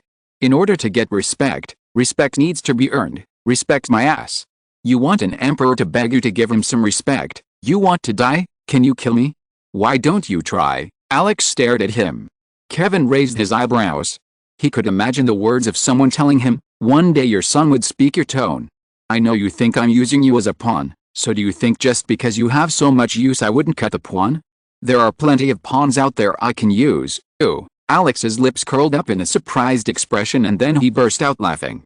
By the way, is there any better pawn than me? Let me tell you something, I don't know why you forced my wives to marry me, but I thank you for it. I'm enjoying a good married life. I wish all fathers were generous enough to give their sons a wife or several wives before throwing them out. Your example of benevolence will be written in golden words throughout history." A thick vein bulged on Kevin's forehead as he heard Alex's words. Isn't this boy crossing the line of shamelessness? How are his wives handling this? Don't tell me he's become a scoundrel. Kevin began to reevaluate Alex and looked him over from head to toe. From his looks, he's sure to be a seducer like me. And from the way he talks, it makes me doubt that he's become a playboy. I should send some men to keep an eye on him. I don't want him staining us with blood and spreading seeds here and there. Alex, who saw Kevin pondering for a moment in silence, felt a chill run down his spine. If he knew what Kevin is thinking, he would rush over and try to fight him to the death and shout that he is not a playboy and that he loves his wives with all his heart. Kevin coughed to clear the awkwardness and asked Alex to follow him. Alex noticed that they were in the hall with a single large throne present in the center. Alex simply took a glance at the throne and gasped at the sight of various precious jewels on it. It was laden with gems and jewels from all over, and the design was quite feminine, as if it was designed with a woman in mind. "Your Majesty." Kevin's steps almost faltered when he heard Alex address him properly for the first time, and he thought that Alex might have been possessed. "Yes, why is such a precious throne lying there, rusty and in the dust? It's clearly for a woman. Is it for the Empress?" Kevin didn't speak for a moment and then looked at the throne for a moment. A hint of nostalgia appeared in his eyes. "Alex, what kind of person do you think your mother was?" Alex felt like he had been struck by lightning as soon as he heard Kevin's words, and his heart was in a mess. Chapter 349, Prove Your Worth. Mother. One word alone was enough to stir up many emotions. It would be a lie to say that he wasn't curious. At first, he was dying of curiosity just to know a little about her. He asked the goddess and also his people to gather information, and even asked Yvonne for help, but all to no avail. Not even the goddess gave any substantial details about her, and the only thing they said was that she died shortly after giving birth. Perhaps due to her death and other complications, he had become an imbecile, but still, he wanted to know about her origin, her life, and he wanted to look at her photograph. The only one who could tell Alex about his mother was none other than the man standing before him, looking at him strangely. Many times he has thought about making an appointment and asking him directly, but his last remnant of reason has stopped him. What if this person hates him and thinks he is the murderer of his wife for giving birth to him? What if he is an illegitimate child and the Emperor took pity on him and didn't reveal it, or if he is not even his son? Could this be bearable for him? But what if this man hated his mother and left her to die alone, tortured him so that his mother could die from malnutrition and was unable to give a safe birth? If he heard the doubt straight from his man's lips, then perhaps he would not be able to hold back and would pounce on him and tear him apart. So, Alex decided to wait until he became stronger. Strong enough to challenge the entire empire, where no one could find the courage to even raise their sword against him. Only then, he could talk about his mother's past and calm the hatred. "How was my mother?" Kevin smiled and looked up. "She was domineering, brave, and sharp as a sword, ruthless enough to freeze anyone and kind enough to make even stone melt. No one knows her well, but everyone fears her." Kevin's expression distorted as he spoke the last words that made Alex feel like his mother had done a lot of harm to this man. "You want to know more?" Kevin raised his eyebrows, trying to tempt him with something. Alex shook his head and came back to his senses. "Are you trying to force me and make me do something in exchange for talking about my mother's past? You're quite sharp in matters like this." He smiled like a devilish wolf. Alex's eyes became bloodshot and he clenched his fist, trying to calm himself down. "But I'm not forcing you to do anything against your will. I'm just saying that you're not worthy enough to know about her yet. You have to prove that you're trustworthy and that you have the power to know about her. Because once you know about her, you can't go back. It will be the end of the road, and knowing about her now may hurt you more." Alex tried to keep his gaze steady, but his expression wavered a little. "Why does he talk as if my mother is a great immortal and comes from a very strong clan made up of corrupt and narrow-minded people?" Alex took a deep breath and asked, "So when are you willing to tell me everything?" "Of course, when you prove yourself." "How?" "Only time will tell whether or not you have grown to the point of bearing the burden." "What kind of burden are you talking about?" "The burden of knowing her name. Even I wasn't able to bear the burden of knowing her name." "Did he trick you or something with a fake identity?" Alex said as he rubbed his chin. Maybe this man hates his mother for keeping a secret and breaking his heart, leading to the breakup of the relationship. "Huh? Mother, why did you do that?" Kevin was puzzled for a moment and spoke in a nervous manner. "You can say that, I see. I understand you, old man. Although Alex felt that this man was speaking irrationally and trying to lead him somewhere and force him to do something, there was no way he could refute it for now. The betrayal might have hurt him. Kevin noticed Alex's pitying look and a thick vein bulged on his forehead. "Stop criticizing me. You're thinking too much? It wasn't that bad, I understand. Your pride might not be able to accept it." Kevin felt the urge to slap the boy and stopped him. "Follow me quietly." Kevin walked to the map, where a huge map of the world was placed, and looked at it carefully. Alex looked at the map and saw many red dots around it. Kinley is located in the center with 2 human empires beside it, and at the top is the Elven continent, followed by the Demon continent in the northern lands. The dwarves remained in the southern Rocky Mountains and mostly stayed underground. The mountains contained a rich vein of flames. The red dots are danger zones.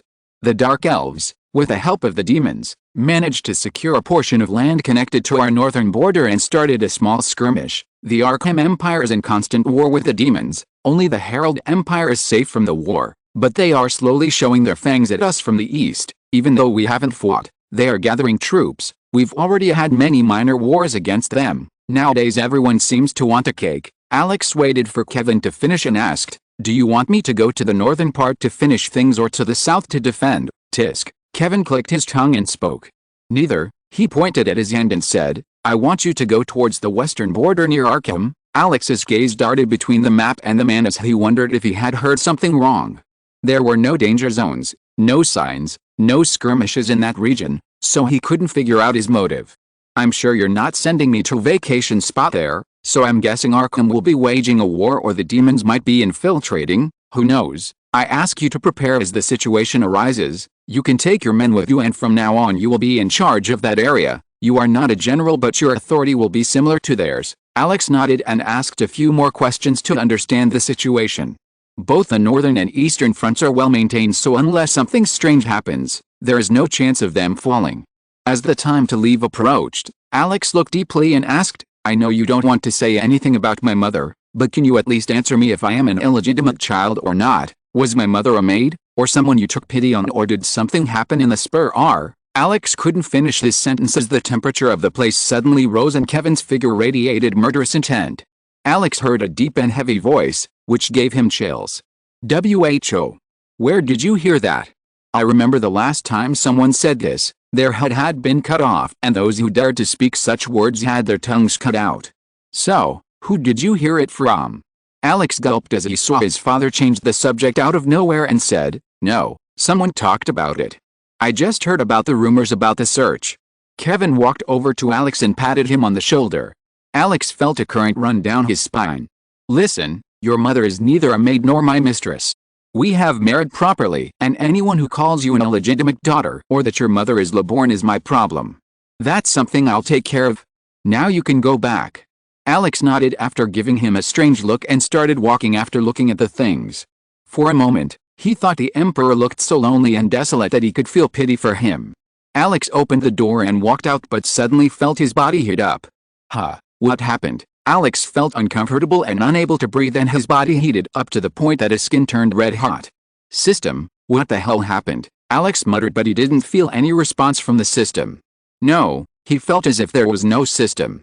A feeling of anguish welled up inside him, and his steps faltered, and before Alex could understand anything, he fell to the ground.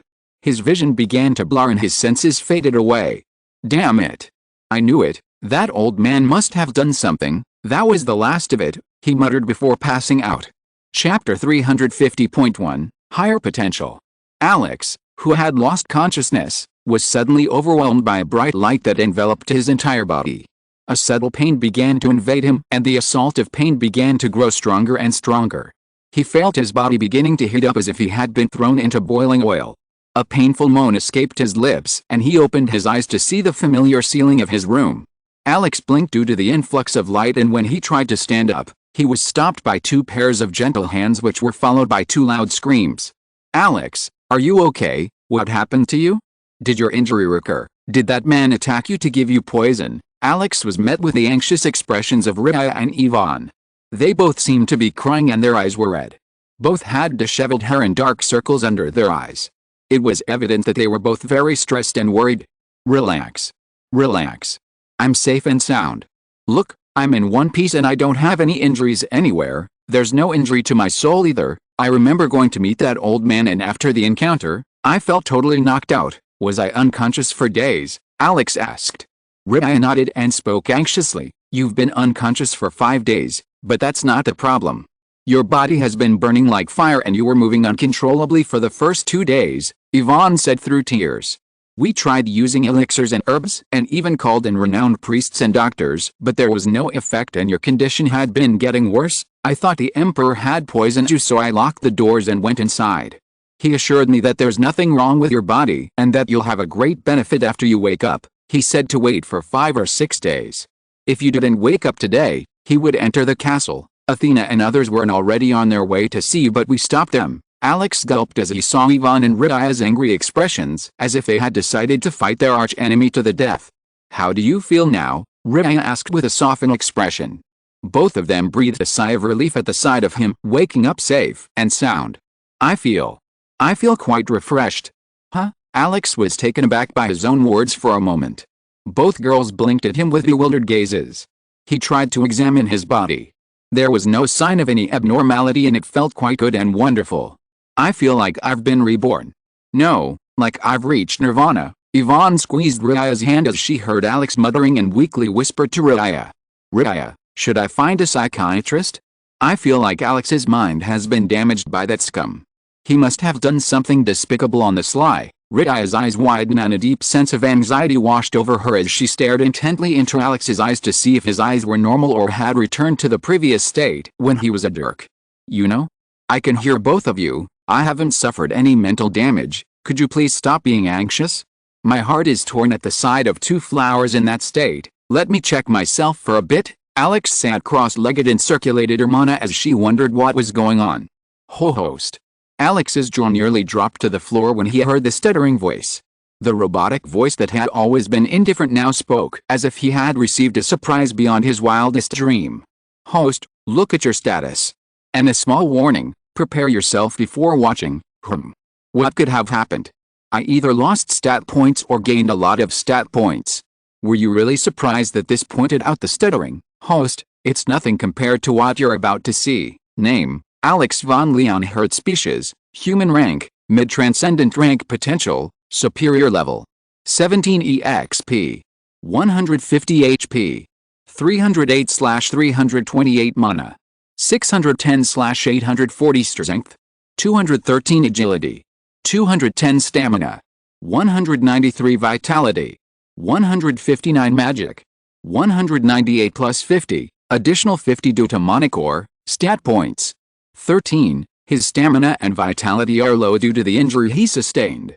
And since he couldn't add stat points to vitality before, he had added them to others and saved them for later. His stamina had been affected by vitality, but he could add stat points to stamina. Alex opened his status and his eyes widened like saucers and his mana flow broke in the middle as he stood up from the bed. Riaya and Yvonne shuddered at the sight of Alex and thought he had truly gone mad. My potential. Alex looked at the words signed on the status screen and wanted to scream, but nothing came out as he was too shocked to speak. How? Only Alex knew how he managed to get the words out of his lips. He had always felt depressed at the sight of his trash potential. Despite this, he had trained for hundreds or thousands of years to reach that level in Sanctum and now possessed the knowledge and experience that was enough to make him a monster among monsters. But now, the potential that had been holding him back had been raised to superior. How is this possible? Host, I know absolutely nothing. After you met the Emperor, your soul began to tremble and fluctuate violently. It's as if a surge of power had been trapped within her, waiting to escape, and the key locking her had been opened. The 5 days you've suffered have been due to your body adapting to your soul, whose potential along with your body was increasing. Since I'm soul-bound, I'd been cut off due to all the changes and forced to sleep. The system's words confused him even more. This can't be a coincidence, and his greatest potential is surely linked to his father. Now that it comes to how. Did it mean that his father could increase the potential of others? If this is possible, the situation might be quite terrifying. What did he expect by increasing his potential? Host, I think you're mistaken. Did you forget what I said? It seems like your potential was forcibly suppressed by a high-level curse or blocked by someone who might suddenly explode due to your growth one day, but it seems like the Emperor opened it for you. Beep. Beep. Alex stopped her conversation and looked at the crystal. It was the crystal that could be used to make video calls to other people. Alex had brought 100 of them for his kingdom and for personal use. I think it was from Leon Hurt. They might ask about your condition, Yvonne said. Pick it up. Rhea clicked on the stone and a projection appeared. Alex, 3 voices echoed in her ears. She smiled bitterly after seeing her condition and waved her hand. What's wrong, girls? End of this chapter. Thank you very much for reaching the end. Don't forget to like. Looking for more exclusive content and immediate access? Subscribe to our Patreon. Remember, every like, subscription, or donation encourages us to continue. Thanks to everyone. See you in the next video.